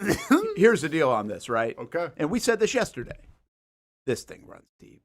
Oh yeah. And this thing's been this stuff like this. I don't know how. Here's what's hard to process for me without really. I can't tell you. I read a ton on it. Can I say one more thing quick before the whole LeBron James thing? And this is just once again speculation, rumors. It's Twitter, right? But they're saying how he's out right now, not coming back to like mid-November, because they're afraid this was going to happen, and he didn't want to get interviewed and asked about it right away. Oh, wow. They want to get ahead of it. Now, once again, that's just Twitter for you.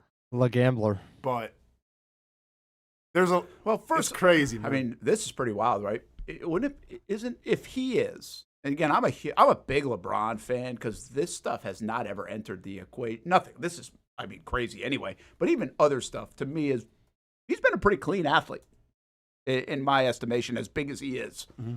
But could you imagine if he is somewhat tied to this, involved with this, and then you've got the two best players of all time in your league, the two best players of all time, right? I think many people, fair enough to say, would be associated with gambling.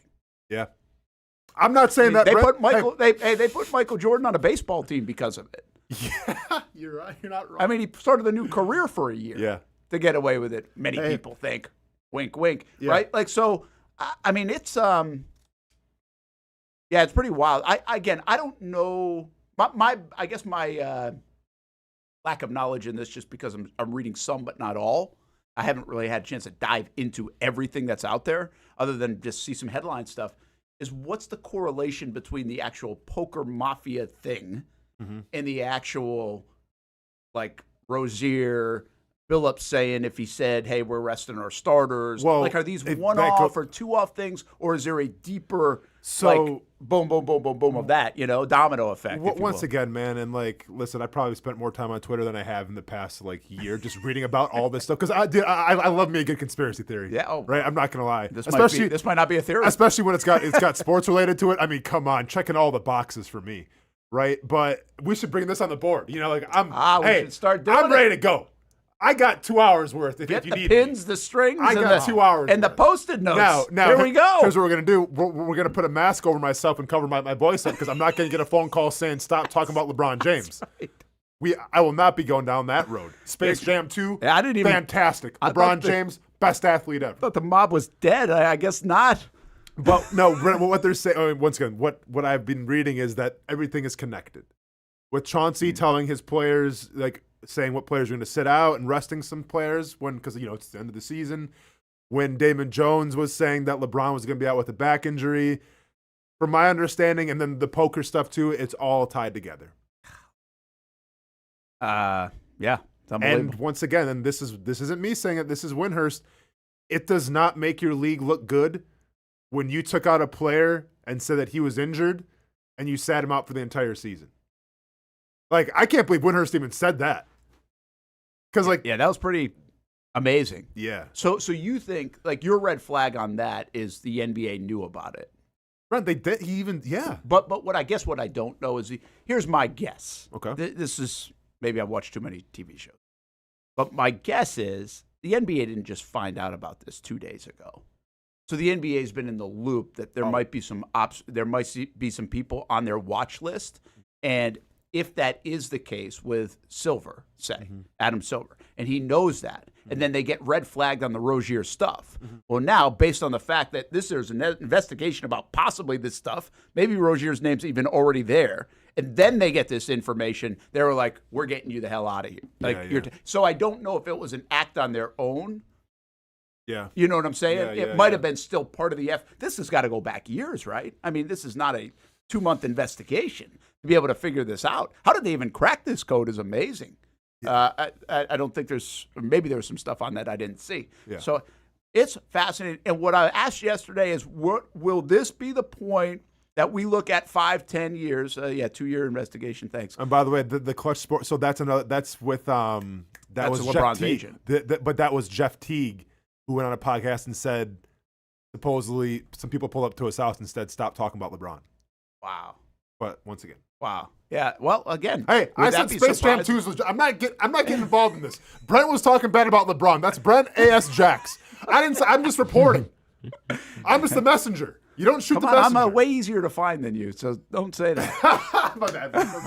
My bad. I'm just, Brent, it's fine, man. What a way to go. Brent, if we can get through the Civil War, we can get through anything. Yeah, I guess you're Come right. on, man. I think we're on the other side of that. I think we kind of are. You want to see some DMs? Okay, we're good. Maybe not. We're good. No, we're good. We're good. At least with the masses. Yeah. Hey, I just think this is the time where we're going to look back on the NBA and at least sometime down the road, and I just don't know what that is, 5, 10, 15, 20 years, history will tell us that. And we're going to point to this week. There's not many times that you feel like you're in the middle of a pivotal moment for an operation. We always said this about COVID. We were looking back at a time in history, we knew it right away when you're shutting things down, that people are going to talk about this for decades and decades and decades. And I wonder about this with the NBA, and I wonder if it's a pivot point somehow. And I say that on the heels of, hell, last night was another great night in the NBA. Yeah. The morning wasn't great, but last night was great. Right? Got SGA scoring 55. Tonight, Wembanyama goes. Might have put a prop bet on him. Now, we did say this yesterday, and I think you're going to start to see a lot about this. Prop bets in sports might be in jeopardy, specifically the NBA. I mean, the turn on this at the very least is they already were working on it. We've mentioned that. Silver wanted them out, but maybe because he already knew. Sure. Maybe he had already planted that seed because he knew this was coming. Here's the wild thing. And, listen, I don't want to throw this into the airwaves and, cause more drama and everything, but prop bets is the NBA in jeopardy? I feel like you can't have illegal gambling with Terry Rozier and as an organization just say we're going to sit him out and say it's an injury. You can't do that. Yeah. Like, how isn't this like the breaking story everywhere today? I don't. No. We got Oklahoma City Thunder, double overtime, back-to-back wins. All right. Like, the league covered up. It. Yeah. But again, I would suggest it could have been on the advice of the FBI as well. It could have been working together to get to the bottom. I mean, because if you're the NBA, you got to. Well, first of all, you can't obstruct justice, and I don't know. Attorney things at all or law stuff, but I'm just saying I can't imagine you can. So somebody better check on Brian Windhorst, make sure he's still okay. Seriously, like that's a bombshell. Like get your Woj bombs or your shams out of here. Windhorst with the giant bomb of the year, I feel like. Yeah, that's amazing. But I just can't. I don't know what's coming next around the corner. Mr. Hugo at it again. Did he change his name today? Austin, keep throwing Brent under the bus. He might actually dress up as Hicken to hide from LeBron. We probably should take all Mr. Hugo's had this dude really delivers. Good one-liners. He does. This it's dude like a daily delivers. Yeah. Kawhi. We talked about it yesterday. Yeah. Hey, if you wanted the appetizer of the illegal gambling, we still have the Kawhi Leonard main course coming down the line too, with the contract. Oh yeah. They're still investigating about that. Good point. But that seems like nothing. Oh yeah, dude. Cash Patel's working overtime. He's like, I got Kawhi Leonard over here. I got illegal gambling over here. I got to do a Joe Rogan podcast over here. Did you see what Patel said? I guess Stephen A. Smith he was brought up. I did see that. Say it again. I'm sorry. I think Stephen A. Smith said that Trump is going after the NBA. Yes. And then Patel says, like on a I don't know what he was on. Was it on Fox News? Oh yeah. And he says that might be the dumbest thing I've ever heard, and I work in Washington. Did you see Stephen A. Smith's response? Oh, he responded. Yeah. Why do they do this for Stephen A.? Like, why do they do this stuff? Well, because Stephen A.'s trying to get he's trying to get into politics. But I'm just saying, it's like they play right into this dude's hands. Yeah. I mean, you might as well comment about Cowherd and whoever the hell the other guy Bayless is. Yeah, man. It's like perfect. So you should embrace the Trevor hate more. I didn't see the Stephen A. response. Oh, I did. Yeah. Say it again, Hamby. I haven't seen the Stephen A. response. What did he say? I have not seen it. I mean, he's getting roasted, obviously, for it. I can bring it. I mean, just look at my laptop here quick. I was assuming that he'd have something on it this morning, but I don't think he has. I mean, give me a second. I can find it. That's all right. Let's. You want it? You got it? Yeah, I got it right here. Nothing to get ahead of here, people. I never denied or failed to mention that this FBI investigation has been going on for years. I said Trump wasn't inclined to stop it. He's sparing no one because the man isn't playing. He's coming. In no way am I attempting to even have an opinion on the legitimacy of this matter. I don't know the facts of the case. I'm just saying don't expect POTUS to spare anyone on this matter. And I stand by that. That's all. Now, do you want me to say it like Stephen A. Smith, or are we good? Oh, I love that. Hey, by the way, that'll be a dartboard bet. If I got to do Hicken, then you're going to have to do a whole show like Stephen A. Smith. Get ahead of here, people. I never denied or failed to mention that the FBI investigation was going on for years. I said Trump wasn't inclined to stop it. Yeah. Okay. I know why the guy gets $20 million a year, man. People dress up like him. Dude, I don't know how he does it though. And like I'm lightheaded from that. Yeah. Like, what's harder? Hey, what's harder, Stephen A. or Kirkshin? Oh no, Kirkshin I can go for a segment. Stephen A. I'm lightheaded. We have to go to an early break. We're gonna go to one right now. I'm gonna need we'll get you some water. Thank you, man. When we come back, Liam Coen. People are raving about Coen. Based off a piece of video. Yeah, and I do want to ask Austin, is there some truth to that? Is there some metal to that? World Series predictions coming up. Yeah, we got to get to it. Weekend spreads, wagers on the weekend. Let's celebrate what's going on with the NBA in style.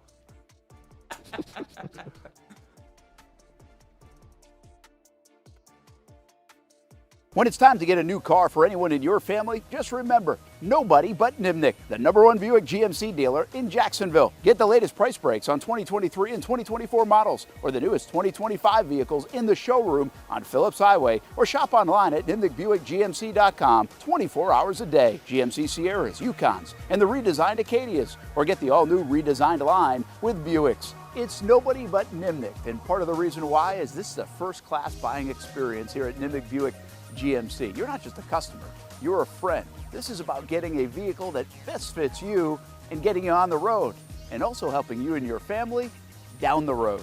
Nimnicht has a treating you right guarantee, courtesy, respect, fairness. And most Buicks, GMCs, and Jacksonville's only Car Bravo dealer, nobody but Nimnicht. Who has put in the most years and stands behind a better experience? Nobody but Nimnicht. GMC. We are professional grade. If you look good, you feel good. And the medical professionals here at Ponte Vedra Vein and Aesthetics are here to make you feel your best. I'm on camera every week, and I have a confession to make. I'm not always confident in my appearance. Can you see my dark circles? Is my makeup highlighting my fine lines instead of covering them up? I question it all. So when I found out about the wide variety of procedures here at Ponte Vedra Vein and Aesthetics, I knew help was just one appointment away. Medical Director Dr. Megan Deacon Casey and her board-certified physicians have been using the latest in cutting-edge technology for the last 10 years, giving men and women their personal confidence boost. From Botox, fillers, Morpheus 8, and so much more. The hardest part was figuring out what I needed. Thankfully, the medical team walked me through what would work best for me through a free consultation. Come look and feel your best with the team here at Ponte Vedra Vein and Aesthetics. Visit them at one of their 2 locations, either over in Ponte Vedra or on the south side. Baker's Sports. It's a hometown business filled with hometown people trying to make you feel right at home. Chris Conley, Jacksonville University. Walker Wright, class of 2018, West Nassau High School. Michael Young, Fletcher High School. Baker's Sports started in a grassroots way and now outfits much of the Southeast. Tony Mazzio, Stanwood High School, class of 2002. High school sports, travel sports, youth sports of all kinds. They are a one-stop shop carrying Nike, Adidas, Under Armour brands, and more. Vincent Caldes, Oak Leaf High School. Samuel Coffrin, Paxton School for Advanced Studies. Whether it's sports teams on the field or it's your team in the workplace, like our Action Sports Shacks team, and community events like the Dream 18 Golf Tournament, and many others. Cole Tilley, Hilliard High School. Reagan Webb, Eagles View Academy. Look good, feel good, play good with Baker Sports. Custom sports apparel since 1997. Shop with the hometown team at bakersport.com.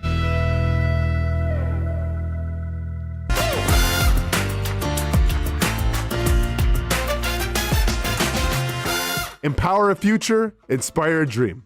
It's a bold but simple mission for the Jacksonville Police Athletic League known as Jax PAL. Help the next generation of kids in Jacksonville shape a brighter future. Their after-school programs, teenage leadership programs. There's community outreach. This has been just an awesome opportunity to be out here with my colleagues and do something good for the community. It's really been an interesting opportunity to just see everybody work together in a way that we don't normally in the office. And there's sports.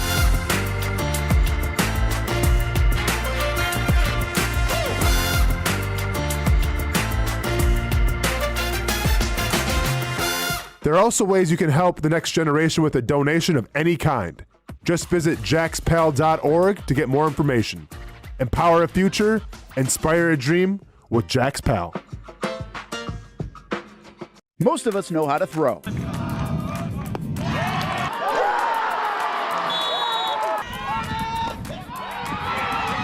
But you need to know what to throw. I'm not talking about footballs, baseballs, softballs. We're talking about those items you need to recycle. Republic Services explains it easy. Recycling simplified. 1.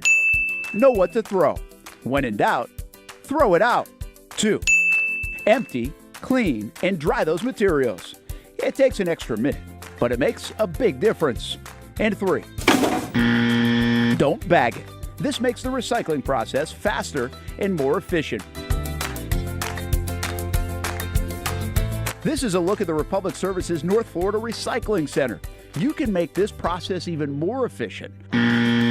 By utilizing those 3 steps, Republic Services can help you become a better recycler in your home. Learn more at recyclingsimplified.com.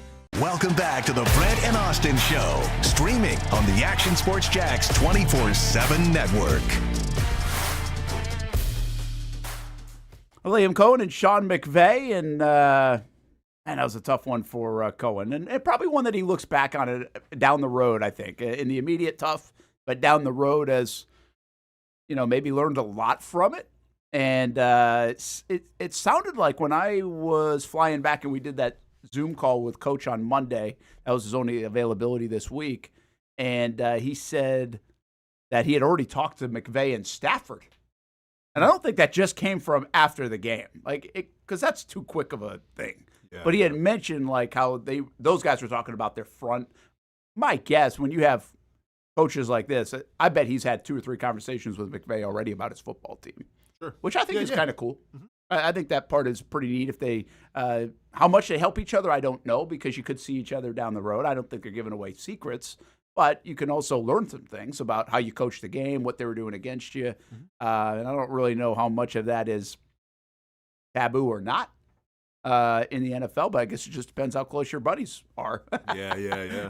And that's why there's a connection in the league. So, as for Coen, man, he's getting a lot of – it's amazing. Is this the most love a guy can get after 2 losses in a row when you got your doors beat in? I think so. I mean, honestly. It's amazing. And Aaron Glenn's just like, man, give me some of that mojo. Yeah, that's a good point. This to me, again, I said earlier, I've said it on Twitter since. I've said it for 2 years, 3 years, 4 years, 5 years, 8 years, you name it. I don't get the lack of transparency because this is why you want transparency. Transparency builds equity. That's to me, and this is proof. I don't know that. I feel that. I think that. Now I think I know that. This is a great week of that. When you build and you pull people in and you show them a little bit and you welcome them into your world, you subconsciously are going to give that person, team, whatever, some rope. When you sit there and say, or at least it comes across, you're not saying it, but it comes across as, hey, we got this. You guys don't know. You don't understand. Like those things, when you lose and you're wrong, boom, we're all over you. Or the fans are all over you. Listen, nobody's excited about the Jags losing 35-7. People are, I think, now taking a breath and saying 4-3 isn't bad. But when you see this, what the Jags are putting out, and 11 minutes of it, the league is now commenting. It's not just Jacksonville Jaguars fans. Like, this dude's a star. This is awesome. I want to play for that guy. HBO is trying to get like, hey, Hard Knocks next year. Let's go. HBO wishes they were Hard Knocks middle of the season right now in Jacksonville. Yeah. With Do the they Travis even have Hunt. one? I don't even know if they have one. Somebody's got to be it, right? I don't know. Whatever. I'm sure somebody is. Okay. But anyway, I think the Jags brought me all the way back in after the video last night. And in a way, listen, I think it's great they're putting this out. They produce them very well. The access is the king. Like, you could just roll it out there and not even produce it. It would be awesome. Yeah. It's like when we do tell a great story sometimes, it's like, guess what? You can really tell a good story if the story's really good. Yeah. I don't have to do as good a job telling the story. Mm-hmm. Well, the Jags are a little bit in that boat. They're putting access out that nobody's getting, and the league doesn't usually put out. So right now they're in a great spot, and they do a good job with it. But I would caution a guy like William to say, hey, that's cool that they bring you in with that, but it might not be the whole thing. We can't be fooled by 11 minutes either. And listen, I love this regime. I'm very complimentary. I think he's a star. And I've said that after they won one game, and now I'll still say it. I stand by it. I think they might have a star at head coach. It ain't too big for him. His communication's great. He looks like a good motivator. We think he's very good on offense. It hasn't got there yet, but we do think it's going to get there at some point. Mm-hmm. And I think he might be a star. But I also think this is 11 minutes of a video, and I want to ask you, how much of what you saw in that 11 minutes is normal? Mm-hmm. How much of it is so abnormal? Because you as a player might have seen this a bunch. We as fans are on the outside haven't really had that view before. Yeah, so it's a unique circumstance, but it's also a common one. So let me start by saying this. A coach taking responsibility and going, I got to coach that up better. I have to be better. Every team that I played on, I've heard that. Yeah. But now here's a difference. Usually, like, for instance, if it was Kansas City with Andy Reid and he's, if we were in practice or in a preseason game, he's like, yeah, I got to do a better job of that. It wasn't passionate of, like, looking at the team and kind of pacing back and forth. It's kind of like you're at a podium, just kind of going over, like, a checklist. show some film. I got to do better on that. On to the next thing. I got you. Right? So that's the difference. Like, of all the teams that I was on, I think Jack Del Rio had a little bit of that in him, like where he kind of walks around, paces around, and looks you in the eye and everything and says, I got to be better. Like, I have heard that rhetoric before, but then here's the difference. And here's why it's a cool thing, and I'm glad they got it on camera, and it's rare. While a lot of coaches would say that in meetings and everything, especially after a loss, the fact that they put it out there shows that I think Liam Coen is okay with being a little vulnerable, because this is the thing with coaches. They don't want to be seen in a negative light. Mm-hmm. Sometimes doesn't help your brand. Big egos doesn't mean they think, once again, this is the ego speaking, it doesn't help my brand, makes me look weak, all this stuff. Now, I couldn't disagree more. That's what the coaches think. Yeah. Here's why it worked. Because he said, I got to coach it better. And then what happened after that? And it's the first time I've ever seen a meeting, and I've been in a lot of meetings, where I saw a player, LaQuinn Allen, take responsibility from Liam Coen. That was incredible. And then it's back and forth and everything like that. And once again, I've heard so many times coaches say, I got to coach it better. I got to do better with it's position coaches, head coaches, coordinators. That happens all the time in meeting rooms. I've never heard one time a player go, I got to do a better job. So that goes to show you. And almost interrupt the coach. Like, he interrupted the coach in that setting. Of course. And by the way, this isn't like a seasoned veteran. As a young guy, yeah. This isn't a seasoned veteran, Pro Bowler, All-Pro, where you're trying to set an example and, like, be the leader of the team. This is a guy who's been played sparingly the first 7 games, who is a rookie, who is still trying to, like, get ingrained in the culture. That tells all the difference right there. Is that accountability is absolute. I think you just nailed it to me. If you could take the best 15 seconds of that 11 minutes, it was that. Yeah. And the reason why I'm not surprised that the coach says, hey, it's my bad. No, everyone's going to do it. If you ever led anything, you have to at some point say it's my bad too if you want to keep everything on the rig. I mean, you think you're just going to show up there and be like, oh, you guys kind of suck. I did everything I had to do. I don't know what you guys are doing. I mean, that's Hamby. I yell at him all the time. Go to but position once in a while, say that's probably my fault too. Just once in a while, not a lot. Not a lot. Hey, maintain control, Brent. That's right. Maintain control. But so I can appreciate him doing that. But I also think what you just said is to me the difference. The difference shows after 7 games, after getting their butt whooped, specifically on Sunday, but really the last 2 games, haven't really been in it. A young player says, well, wait a minute, coach, I got your back. Mm-hmm. This was actually me. You don't have to take blame there. And then, to me, the best part is actually Cohen's response. It's like, hey, man, I really appreciate you saying that, no, it really was my bad. So, you could let me off the hook and say, yeah, you're kind of right. And so you could have blocked here too, and this could have done this. And no, you come right back and say it's mine. That exchange is really good stuff. Like, it's, again, you want to read a book on leadership? Go ahead. You want to see some leadership and how you enact it in your workplace or anywhere else? Go see those 15 seconds. Like, to me, that was brilliant.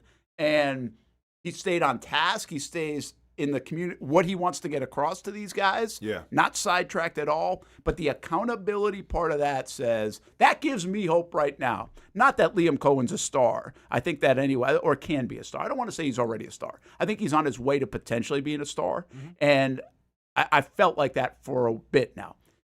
What gives me hope is in this next 10 games, they're still locked in like that, where it's like, my bad, rather than your bad. Mm-hmm. Because your bad happens a lot in pro sports and in sports in general before my bad. Yeah. And, I mean, I can't state it enough from LaQuinn Allen, because, like, I've been in those meetings where you had a bad game and you're going through the film as a team, and, like, you just kind of want to sink in your seat and just hide. Like, you don't want to bring attention to it. You know, you just kind of look down and be like, okay, show the play, whatever. Put me on blast and let's go on with our lives. Like, it's a really crappy feeling. But to be a rookie and to take that crappy feeling, because I know what he's like, you didn't play a lot, right? And the plays that you did, where you're trying to get more plays to play because you have to put good film out there. The play they're showcasing is a play that you didn't do your job on, and it's embarrassing, and you're a rookie, and you're still trying to find your way. And to speak out like that, man, like, that shows you. And once again, I'm sure LaQuinn Allen, good surrounding upbringing and everything, so maybe that's a little bit of it too. But it goes to show you that Liam Coen is bringing this out of his players. And that's the most important thing. And this is the 180 from last year. I think maybe Doug Peterson would have said that as well. Don't know if a player would have spoke up about it. Yeah. And here's why. Because with Liam Coen and this team right now, and yes, the last 2 games have not looked good, but you get the sense that they're in it together. Aaron Glenn and what's going on there in New York right now, there seems like there's a little disconnect, and it seems like everyone's not on the same page. Miami, same thing, right? Where sometimes when it goes haywire, you just kind of have to go into business for yourself, and it's almost like Survivor, where it's just like, hey, man, it's cutthroat. I just got to keep myself afloat. You know what I'm saying? It seems here in Jacksonville, once again, you're 4-3. So, like, let's hold off on the panic button a little bit. But, yeah, the last 2 games weren't looking good, but they're in it together. Yeah. And that's all you can ask for, literally, from a first-year coach, from a first-year regime, and a young team, is to be on the same page. Yeah, Andre, that's not a bad point. I think you're kind of right there, too, that he said – yeah, you weren't. It was a little bit your fault. And that's part of the communication. Yeah. Well, it was. He acknowledged. What if Liam Coen would have went? Anybody else? Anybody else? Here's the crazy thing about a building. And see, this is why I think the Shad interview we played earlier, and this is why you have to temper and it changes, or you have to avoid it changing, because by week 15 he might be saying that. Yeah. I don't know. By week 15 he might be so damn fed up at you guys doing the same damn thing wrong all the time that he might be saying that. Because that's frustrating as hell. I mean, that really is, right? Man. So, yeah. I thought the other thing about it, again, we saw the 11 minutes, but this did happen in the meeting. And look what he tried to do in that meeting. One, say, hey, we're good. We're better than the last 2 weeks. We got to fix stuff. My bad. And then, hey, Cam Little, we ain't doing this without you. He literally said it in there. He's like, we're not winning without. What did he show on the video? Brian Thomas Jr. Look at this play that you made that won us a football game. He's infusing confidence. Again, these are I'm sure he showed more stuff. This was a longer than 11-minute meeting. He might have done that with 15 different guys. But obviously the ones they put out there are guys that are struggling. And by the way, kudos for them to actually putting the guys out that are struggling that have been big talking points, too. They're not ignoring the big talking points outside of the building. So, yeah, I mean, he's trying to infuse confidence as well. Like, you guys can do this. You got this. I saw it happen, which I actually think was a great way to approach this. I just think, hey, you know what? Some people, we always say, rip up the tape. They didn't necessarily rip up the tape from Sunday, but they kind of did. Instead, they said, hey, video team, you mind giving us a 20-minute compilation? I think what they do, 70 plays, it said? Or 70 plays of where we've been really damn good. 70? I think that's what I saw. Did I see that wrong? I thought there were 70 plays. Holy cow. Did I make that up? Long meeting. I don't remember the number. Well, if you do 70 football plays in a video, man, it's not really taking that long. It's like taking like 40 seconds per each one to break it down. What are they? Well, I don't think they were breaking down, and I don't think they put Frank's call of the play in the meeting. Well, I know. I'm fully aware. That was called editing. I'm fully aware, bro. Hey, by the way, Frank, you did a nice job on this call. But Liam also rewinds it and rewinds it. Now let's get the Frank Ranger call on it. Okay, good. Now let's get the broadcast call. All right. No, I get it. But I don't know. I'm just saying it was probably a long meeting. They're about to take off for 5 days. I mean, these meetings don't last 5 minutes. No. I would imagine this was a pretty lengthy meeting. Especially before bye. So, anyway, I think there are a lot of layers to what he did here. Poor Tim Patrick was catching strays just because people didn't necessarily know what his face looked like without his number. Oh. Because he was sitting next to Trevor. Is that what everybody was talking about? Yeah. He was sitting next to Trevor? I saw a little, too. Did you see the Hamby with Cam Little looked like a little more dejected and everything? Yeah. People are saying. And once again, this is just... Guys, I brought that up, guys. I told you this. I'm looking at 2 little frames, though, of him, and he looks like everybody else would in a meeting. Yeah, but I actually... That go good, right? Like, well, first of all, meeting... Yeah, you take your meeting face is not probably the real face of anybody, all right? I mean... Honestly, if you took a lot of faces there and didn't play Liam and put Doug in, you'd be like, see, they were tuned out. I know, right? Like, that's what you'd say. He's got it's some a freaking zins meeting. Nobody likes meetings. So, but I'm going to tell you, I will say this. This is why we talk about Cam Little and Brian Thomas Jr. This is a real issue right now. Like, it's a real thing. I do think Cam I thought he wore it coming out of San Francisco's game. I think he was not right. Like, he doesn't feel good. We had him on the show. I've shared the story. We had him on Jags Report Live, and Cam's an awesome kid, man. He's awesome. Love him. And talented, we all say it. But he's really a fun guy to be around. I'd have him on the show he's one of my favorite guests we've ever had on any of the shows. He's so good. Yeah. But I noticed even in that day that he was down. Like, he was wearing it, is what I call it. I'm not saying he's depressed about it. I'm just saying he was wearing it. Still a day later, even though they won a football game, that he had missed a couple of kicks. And remember, he didn't miss anything last year. He missed 2 kicks, which is like not missing anything. Yeah. He was really good. But I think also, I did the show with Logs on Wednesday, and we were talking about he thinks, and he might be right, the kickoffs haven't been great. So if you really take the game of Cam Little, he hasn't been kicking off great, and now he's not kicking great.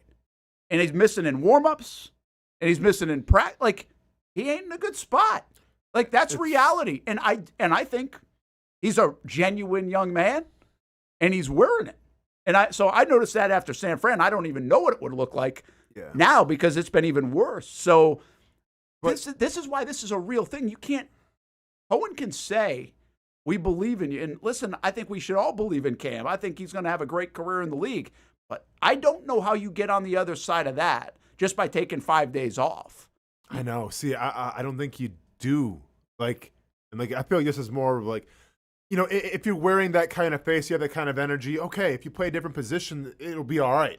Like, just got to muscle through it. You can't at kicker because it's like golf, you know? Like, if it goes wrong, it's all here. Like, that's got to get over it. Like, I feel like with some positions, you know, if you had a bad couple games, you can just, you know, how do I even put it? You just, like, muscle out of it. We are praising Coen, right?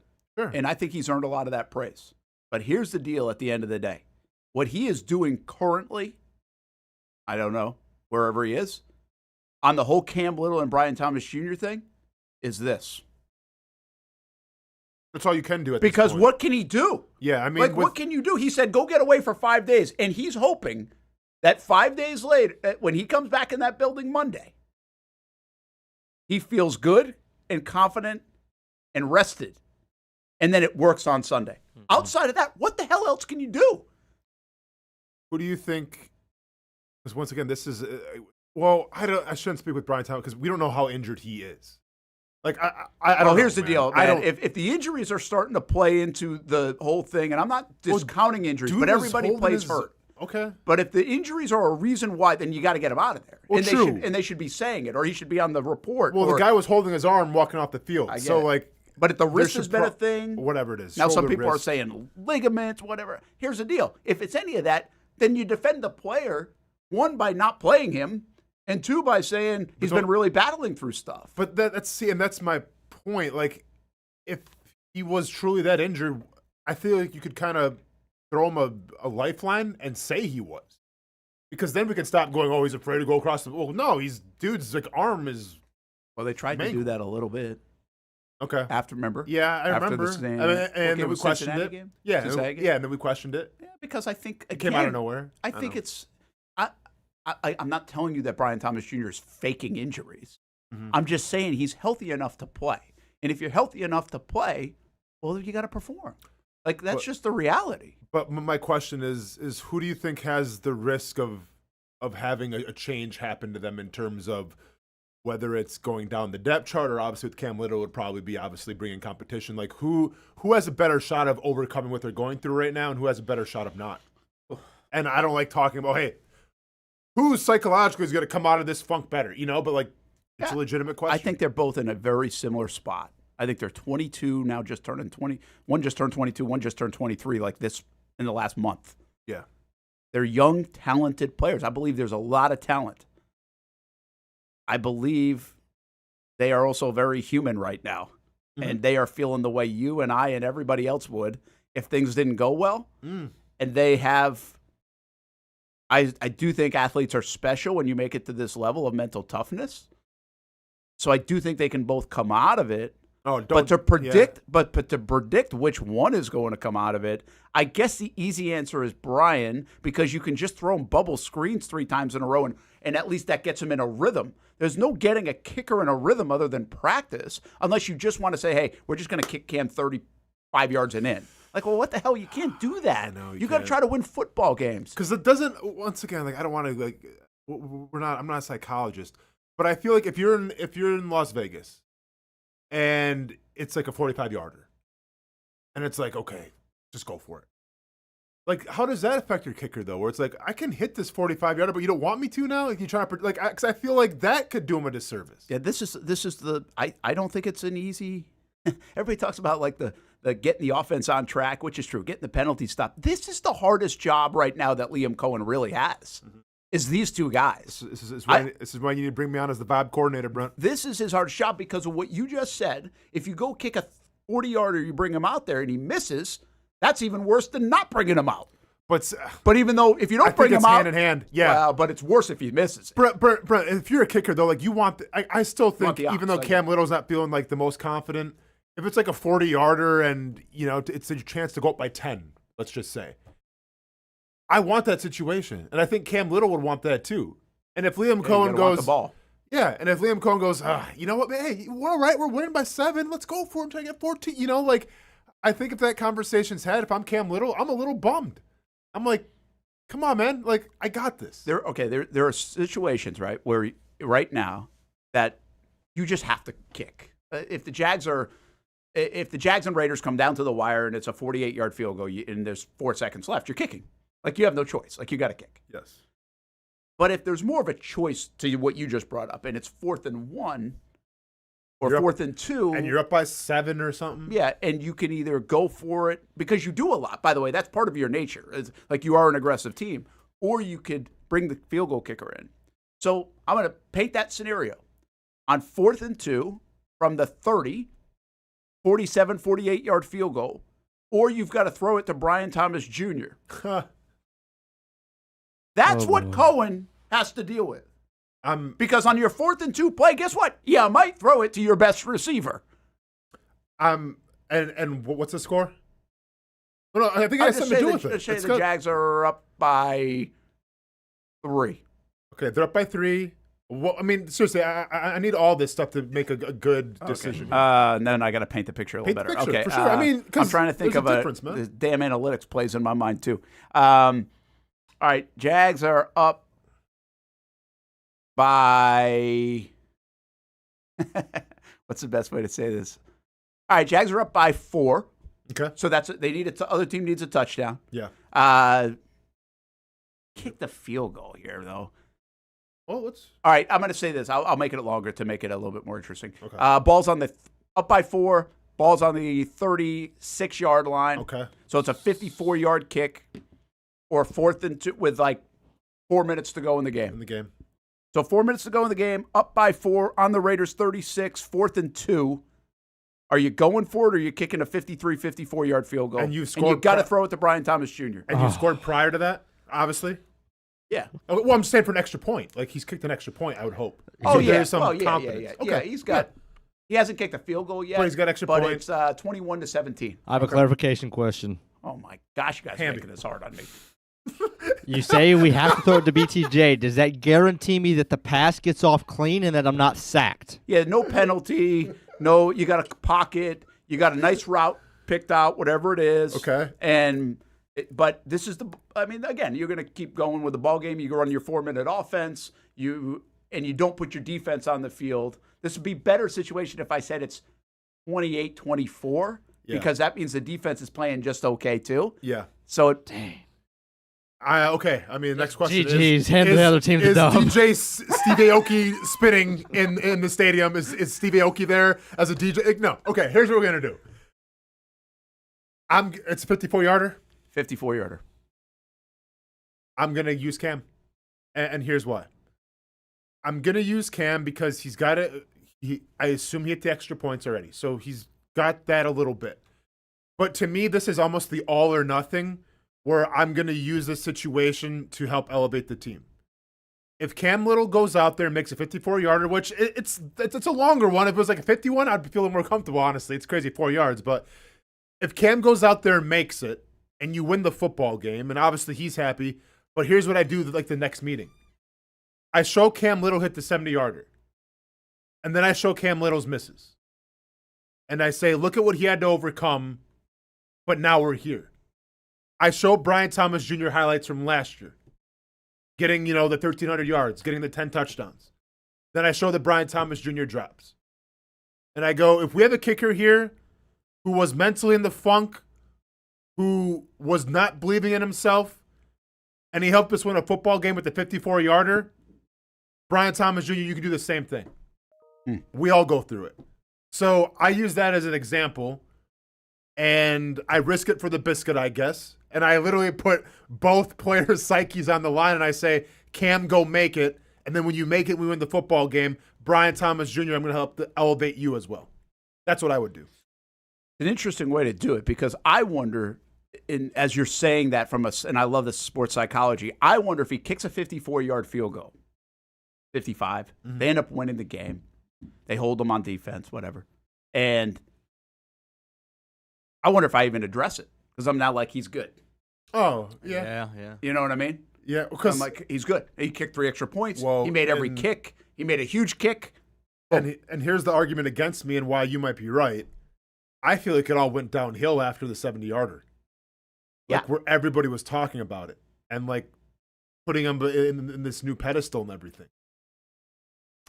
So you might be right about that. You don't think the 70-yarder is detrimental? He just randomly started missing him after the 70-yarder?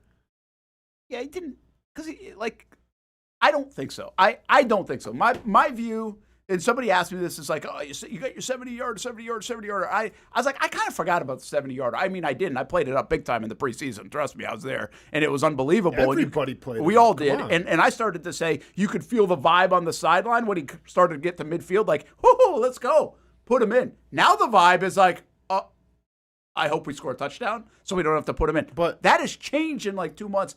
I don't think so, Austin. I really think Cam got in a bit of a funk. And I do believe what Jeff said to me is like, I believe is a little bit of, he was messing up some of the kicks. I think that gets a little, because you're not doing your job to the fullest potential. Nobody notices that as much, right? Might yell at it here or there, but they're not going to see it as much. And then I think the 2 misses, back-to-back weeks, even though it was swirling wind and unique conditions, to go along with some sketchy warm-ups, by the way, kind of put him in a doubtful spot. You're an athlete, you don't want to doubt. There's so much doubt to begin with.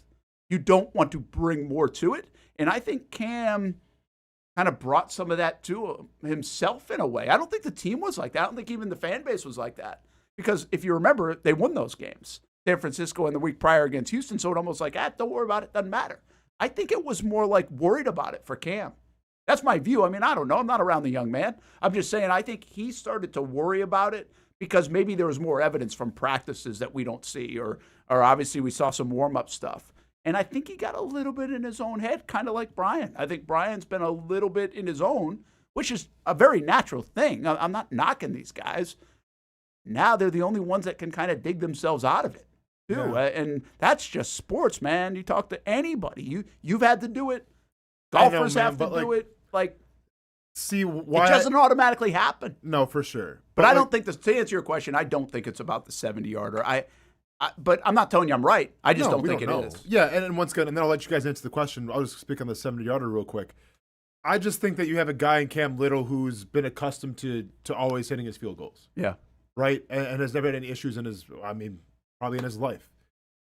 He hits the 70-yarder, and then all of a sudden he's touted like this is the best kicker in football. Right? And even though you try to stay humble and everything, like when the Hall of Fame's calling for your jersey or whatever, when everyone on ESPN in the preseason football game, they're talking about you and you're leading off the show and everything, like how can that not get to your head a little bit? How can you not watch all those things on ESPN of pro analysts talking about you for the first time? They're talking about a Jaguars kicker, it seems like in a long time, in a positive light. How can you not go, you know what? I have arrived. I am pretty good. And then all of a sudden you miss that first one. It's like, whoa. Now it's like, man, I built myself up so much. I missed that first one that I always make. What, then you start questioning everything. Like, I get it. We may never know. And he might not even know. He may not even know as far as we're concerned. I do think, though, that like that 70-yarder, I think in the grand scheme of things, it had something to do Might with have it. hurt him. But Hamby? no, okay. Oh, go ahead. No, I was going to say, remember the question. Brian Thomas Jr. or Cam Little, too. That's what started this whole thing. Oh, yeah. But Hamby, give your thoughts. So you picked Cam. I'm picking Cam. Then you're going to use it as a teaching point and get Brian Thomas Jr. out of his funk as well. Hamby, what you got? Hamby's already forfeited the game. Yeah, the game's over. What? No, I think I'm going to take Cam as well. I'm a big take the points kind of guy, and even if you get it, you're at the 35-yard line. There's a chance you could go backwards, knowing this offense, and we still come away with no points. So once we get it to the 37, rip that mess and see if we can't get 3 on the board. Brett, what are you going? You go Brian Thomas Jr. on a go route in the end zone, huh? No, I'm not. I hate the low percentage plays like that on these critical situations. Those are a thing, too. Oh, I know it. Comes through the analytics. The Rams just did. They're not expecting it. I don't know if I'm trying to be different. That's why, I think I'm leaning Cam, if I'm being honest. And it's really less to do with Brian, but probably the game situation. I think it's the right call to make because you protect against. But I didn't think they should have gone for it on fourth. Who'd they play? Cincinnati? Remember that whole Cincinnati deal? Yep. I thought they should have kicked the field goal down there. So that's I'm kind of with you, Hamby, on that. But here's the deal. I think the way this regime operates, the way everything else is, you're aggressive, you go for it. I think I'm going to Brian. I'll go to Brian Thomas Jr. because I'm more concerned with a miss right now. Again, this is the next game. We're not talking 3 games down the road. We're talking about the next game. I don't know what the breaking point is for a player. Like, where can you not come back from for another, year? I'm not saying Cam would never come back from it, but if he misses the next big kick, if the next kick is a big one and he misses, he might be toast for the season. Mm-hmm. If Brian Thomas Jr. probably had 7 catches in the game or 5 catches in the game already and misses this one, I feel like we can come back from that. I'm not excited about it, but I do think you can come back from that and continue to massage this thing.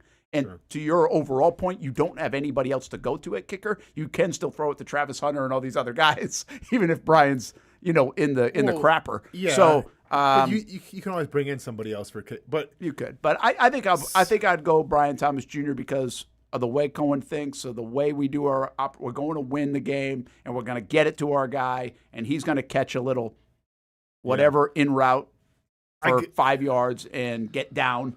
And get the first down, and we can run 3 minutes off. We're off the clock. I'm not gonna lie. I don't have. I mean, once again, this is based off. It's a hard decision. But it's a hard decision. I'm trying to paint the picture for Liam Coen. He's going to do this in real time, not in a 20-minute show. And listen, I get it. If you're Liam Coen, you deal with Cam Little every single day. It's easy for me to say because I don't, right? Yeah. So I don't have a relationship with him. But I gotta think, man. If you have the bye week to get everything right, if I'm counting on you against the Raiders here in Las Vegas, if you're not ready by that point, then what? It's going to take in Houston, which could be a very low-scoring game that we got to win when the game's really, really on the line, when it's a divisional opponent. That's when you want the pressure then? Yeah. Nah, fair enough. Listen, there's no good time. No, I know. There's no good time to miss. There's a good time to make. And then you have the Chargers come. Well, and then it's the Chargers where I feel like you got to win that game. Well, what's really interesting is I'm not telling you that Coen has really, and Coen to me has really put himself out there for Cam Little specifically. He said on Monday, man, he's kicking his way through it. Love this. He said in this video out there, we aren't going anywhere without Cam Little. He can't even next week sit there and cut him. I don't think. He's riding this for a few games. And somewhere in there, the thing has to flip. Now, he could 3 weeks down the line be like, listen, we tried, but we can't do this anymore if it's not working out. But he can't after the Raiders. It seems like he basically said, or he's going to go a little bit back on his word that, hey, we're in this for the long haul, and we got his back. And again, you've got to do that right now in the immediate. When can you turn that and say, okay, well, we tried, and everybody else would probably be like, thank you, if he missed a couple more kicks, and they were big. So I just think it's a real hard spot for the coach. I mean, we're talking about a lot of different things. Get your offense going, get the penalties down, get to this right, get to that right. This is the hardest part for the head coach because he really can't dial anything up. No, and once again, like, listen, I understand kickers get paid a lot of money, right? And they have only one job to do, and that's what any NFL locker room will tell you, right? There's always, I don't want to say there's animosity, but, you know, like, you have guys playing in the trenches, you know, putting their bodies on the line. Then you see the kickers, right? But at the end of the day, man, like, if you're Brian Thomas Jr., you can have a couple drops. You play next game, hopefully you can play better. If you're a kicker in this league, you have a couple bad games, like, that might be it. That could be it. Like, that could be it. Next thing you know, you're on College Game Day trying to ask for another job someplace like Rodrigo. Like, no, like, that's what it is. There's only 32 slots. It is. You know? Hey, by the way, one last thing, and this we got to go break, but one last thing. The reason why this is, one, paramount, and two, more tricky than you do in your fantasy league or complaining that a guy sucks, is we know they don't suck. We think these two guys are pretty damn talented, and they're young. This isn't a 30-year-old Calvin Ridley, and it's like, all right, see you later. If he's going to burn us somewhere else, he's going to burn us for a year. No, we know what the outcome here is. If you don't get through this mud, they're likely going to go perform for somebody else. There's a really good chance that they do. And that's just circumstance. That's nobody's fault, problem. It's not kicking bad because it's Jacksonville. It's not catching it bad because it's Jacksonville. I think it's just, if you give up on it, you open the door to get burned by it for the next decade. Yeah. Which makes it really, but can you do that? Can you hold on to this? Can you wait at the expense of getting burned right now? Like, that's what you're asking yourself. You're getting burned right now. These guys are hurting your football team. Yeah. And you're hurting yourself enough. You don't need this on top of it. Man, it's just crazy. It's tough. Tough spot. Jinx us. He was like, that was maybe my, remember? Yeah, man, fine. I'll take the. What was this? This is when I said, like, yeah, it's the NFL. Like, I really want to see what you made of when you lose 2 or 3 games in a row. That was after the Chiefs game, I think. Well, yeah, that's my bad, man. We're going to see it. Sorry, Liam. Actually, the guy who jinxed Cam Little is Hick. His bold prediction in our NFL preview show was he would not miss a kick all season. Wow, Hick. Sheesh. Maybe I'll bring that up when I'm Hick next week. Maybe. We'll be back. Christmas time, yeah. If you don't see a pit, it ain't legit. When you hear that, you think Bono's Pit Barbecue, a staple in Northeast Florida now for 75 years. A place that feels like home with friendly service, a meeting place for friends, family, or business occasions. On the menu, the corn nuggets are a favorite in our house, but there's something for everyone. Sandwiches, platters, salads, sides, desserts, and family feasts. You see Bono's all over the place in Northeast Florida. You know, there are almost 20 locations in the Jacksonville area now, so stop on by, sit down, and dine in with Bono's. You can also take it to go. There are drive-thrus in many of the locations, and they have delivery options too. Just download the Bono's app to make things easy. I signed up for the loyalty program, and you can too, to get special offers. If Jacksonville is home, few things feel more Jacksonville than Bono's Pit Barbecue. Celebrate 75 years and many more to come. Bono's Pit Barbecue. If you don't see a pit, it ain't legit. People helping people. It's at the core of what Alive Credit Union is all about, and it's been that way for over 70 years. From the start in 1954 to today, the mission remains to inspire financial wellness and give you a financially fit lifestyle. Alive Credit Union and its employees are committed to not only serving their valued members, but also our community here in Northeast Florida. I had a chance to see that commitment firsthand as Alive partnered with our Action Sports Jacks 24/7 team to bring you Armada men's and women's soccer broadcasts. Inside the 18, it is a shot, and it's a goal! Chloe Chivers! And that connection to the community continues with Alive Credit Union support of the Police Athletic League of Jacksonville. Alive Credit Union's commitment to our community also involves serving the financial needs of all first responders through the recent merger partnership with City and Police Federal Credit Union. Join the community and become a member of Alive Credit Union today. Find out the many ways you can be inspired in financial wellness at alivecu.coop.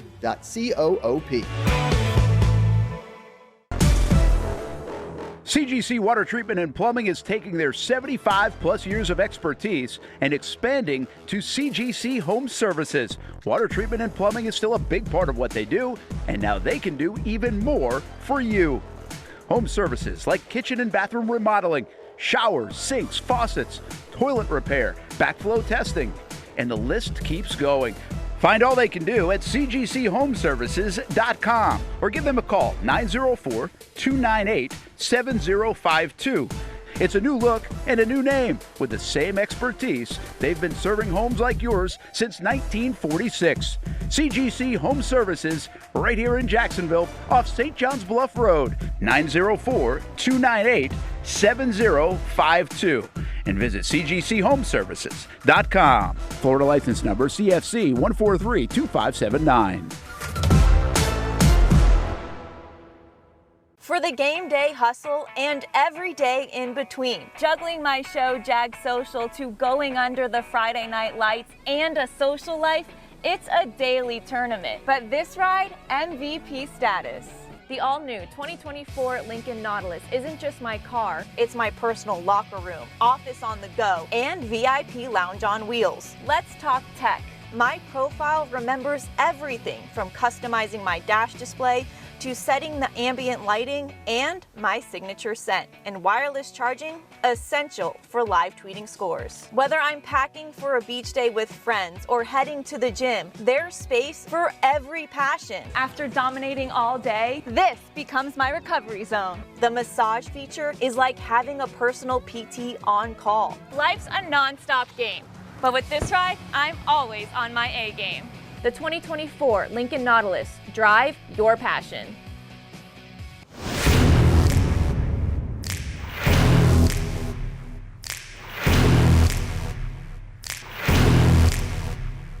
Grab some friends and go to a restaurant or head out for a drink and some conversation. Watch your favorite team play on the big screen. Or how about play some games? You can do all of that in one night at Best Bet. Each location has a different vibe, its own personality, like here at the original Best Bet in Orange Park. When you walk through these doors, everybody knows your name. And here in St. Augustine, it's the newest location. Play some poker. How about the table games? And don't forget about Ace's Sports Bar and Grill. And then there's the Jacksonville location right here on Monument Road. It's the biggest poker room in the state of Florida. Maybe you'll find yourself a seat right here at the final table. Best Bet, where you can have the best of times. And that makes you always go home a winner. Try any of the 3 locations, and you can always visit bestbetjacks.com. Welcome back to the Brent and Austen Show, streaming on the Action Sports Jacks 24/7 network. Weekend spreads, here they are, brought to you by Mason's Famous Lobster Rolls, masonslobster.com. Check them out, Fernandina Beach. And in the town center, we had the chat working earlier when they hear the Mason's Famous Lobster Rolls commercial. It sounded good. Well, go get one. It does sound good. In fact, I haven't been in a little bit now since we were up in Fernandina Beach. I'm going to have to go back myself. So masonslobster.com. Brent Martineau, Austen Lane, Jason Hamby. We get to our weekend spreads in a minute, but just because I'm the king of getting off track, I'm going to do it again. We were just talking about Shad Khan in the commercial break. And this is something I said, and I said it kind of in passing this past week when just talking to some folks in London. And I don't know if I'm actually right here, but I'm going to run this by you. Do you think if I asked you to give me the Mount Rushmore of the American dream, that Shad Khan would be on it? Bro, this is like a holy cow, man. Seriously. This, oh my God. This could have been in the rundown. You know what I'm saying? Well, just like, a quick thought. You don't have to go deep here. Okay.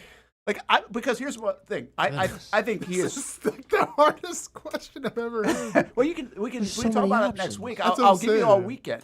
Okay. Well, okay. So what are how do you view that? I guess in a way, right? Like, Well, I mean, yeah, you could just take the people who have had the hardest situation in coming over to the United States and made the most amount of money, but you could also take the people that have been really successful in sports or very successful in music or anything like that that. have come from like really hard circumstances. Like it doesn't have to, there's like so many options here. There's hundreds and hundreds of options probably.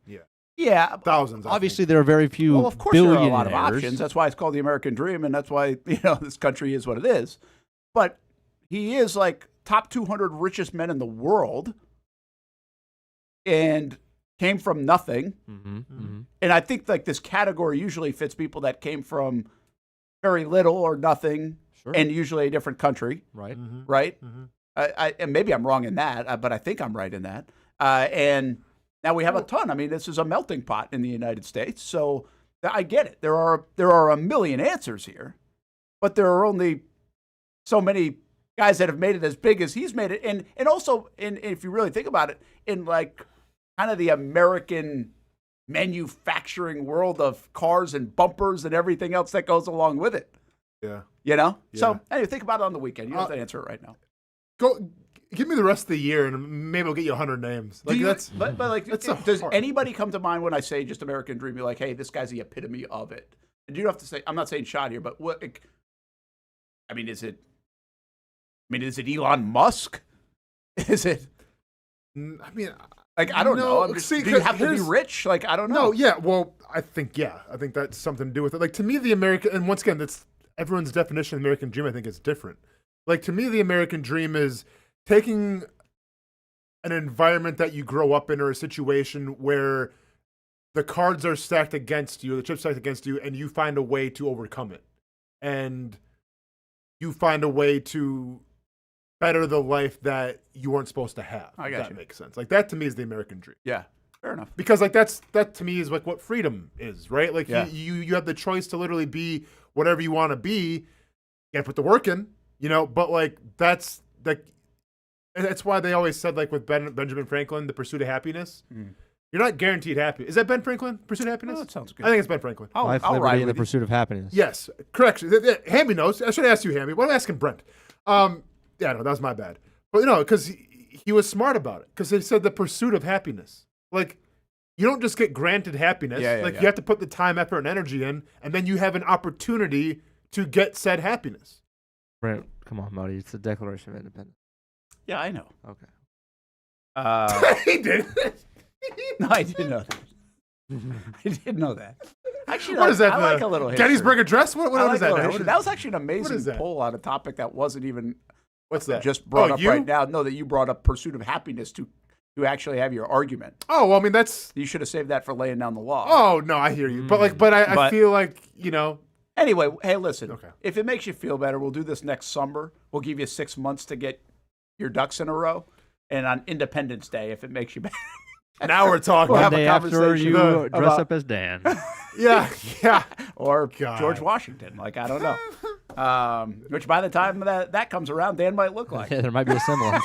Hamby, you want to answer the question, or you got to wait on it too? I would love to wait. Yeah, I actually man. wouldn't mind looking into this. I think when it's I have a fast time. Again, I just brought it up last week, and I was starting to think like I believe everybody probably has different standards for that, if you Yeah. will, or like I it's mean, just like- not in a box. Like that's not a one box deal. Yeah. But I don't even know who. Like you said, Like we know Bill Gates, Steve Jobs, like they started it in their garage, and like look at how much like they're even though That's Steve what I Jobs was is saying. gone, like look at we're still.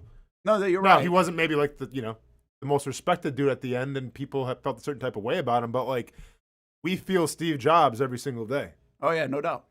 Yeah, I don't know who people like. Most times you could sit there and be like, "Who's the best president of the United States? Who was the best company? Or who's the best team? Who's the best?" Like we love to do this in our world, but I don't know if I've ever heard anybody say this is the ultimate. This is the epitome of the American dream. President right? Power. He was on the Rankings, president,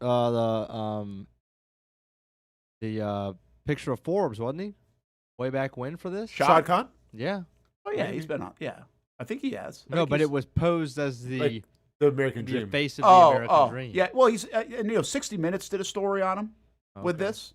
I mean, a lot of people have Bloomberg now and stuff, but yeah, I don't know. I never really had thought about saying it that way until last weekend, and I kind of just said it to a couple. I mean, he really is. That's what's kind of cool. Like when you see Shad, at least maybe in my space, you have to sit down. You're sitting down with, I don't say this to myself, but you're sitting down with one of the richest men in the world. Yeah. And at the same time, though, you're really sitting down with someone who's bigger than that because of the whole American dream stuff and what he's created is. I was just reading a lot more on it because I asked that question about Gladstone, so I was reading a little bit more on him to remind myself of the whole, when did he buy Flex and Gate? How did that all go into, how the bumper thing even happened? And it just got me thinking that way. So, hey, I mean, they're going to put us on a cover when me and Casey come back out of the depths of the American dream and end up winning this whole thing. And this is the American nightmare. We're going to be on the cover of, Betting Weekly of the improbable, Casey and Austin. All right, what do we got? Let's go. Hamby, you want to go first, or you want to give these guys first? I think we won it, so. Okay, go. Didn't we last week? Do we have the results from last week, or is everybody embarrassed? Well, no, we do have the results from last week. Y'all went 3-3. Okay. Sports Office went 3-3. We went 2-4. All right, so then winners bring it back? Go. All right, winners bring it back. Make it, take it. Yep, go ahead. Casey didn't send me anything, so I'll be picking on behalf of both of us. I'm going to go with Ole Miss. Hamby? I like Ole Miss as well. I just don't think Mateer is all that healthy yet. Still less than a month removed from the hand surgery. We saw what happened when he played Texas. Didn't look all that comfortable. I'm a believer in Ole Miss, so I'll take them. I'll come with you guys here. I do think this is a test for Lane Kiffin and Ole Miss to see, okay, you guys were ranked, 5th in the country? And it's okay to lose to Georgia. But it kind of wasn't in a way. They didn't finish that deal. And then you got to go back-to-back big games on the road. Yep. Like, are you good enough? Like, to me, this is, if you're a Florida Gator fan, these things matter. He's put your program into a top 5, top 10. You think this guy's going to win you national championships? And this is where the tests come. He didn't finish it. It's on him, but they didn't finish it off in the fourth quarter with a healthy lead over Georgia. And Georgia does that to a lot of teams. But are you going to lay an egg at Oklahoma? Or are you going to go compete? I think it's a fascinating game for Ole Miss. As for Missouri and we'll take Ole Miss. Missouri, Vandy. Man, I dig Vandy right now. Yeah, you can't bet them against them at home. I'm taking them. They are 6-1 right now with a loss. Obviously, they're 10th in the country, but a loss to Alabama. I mean, if they can beat Missouri here, this would be a big win, I think. 15th team in the country, I think, is Missouri right now. Yeah, what this game is pretty much whoever loses is out of playoff contention. Whoever wins isn't necessarily in. But you've got to win this one if you want to stay in the SEC. Man, what if Vanderbilt makes the playoff? That's unbelievable. There's a problem with college football. Who does the sports office have? The sports office has Ole Miss, and hang on, I lost it. They have Vandy as well. Man, I feel like everybody's taking Vandy here. Is this where we go contrarian? So far, everybody's got Ole Miss and Vandy. Let me go to the contrarian gods real quick. Let me ask them for their. Yep. Yes. Yep. We're gonna go with Mizzou. I don't like it because I think in the other bets I think I have Vandy winning, but whatever. We'll go contrarian with this one. Give us Mizzou. All right, over to the NFL. Heavy NFL now. 49ers, Texans. Tricky game. Is it? Because I have the 49ers. Houston's not good. They really don't look good, do they? That's what I was thinking too. I think this is a bad line. I would never bet on the Texans right now. Vegas knows something. All right, you're taking 49ers. Is Mac Jones or Brock Purdy? What's up with that? I think they're going to stick with Mac here for another week. It matters. Return of the Mac. You're really right. Mac is leading Christian the league in McCaffrey's passing per game. I guess, that Texans defense against the... Yeah, give us the 49ers. I think I have to take that. Hamby just said, I'll come with you, Hamby, because I was kind of 50-50. I will tell you this, for the Fedora pick, I picked the Texans. I think the Texans might win this game.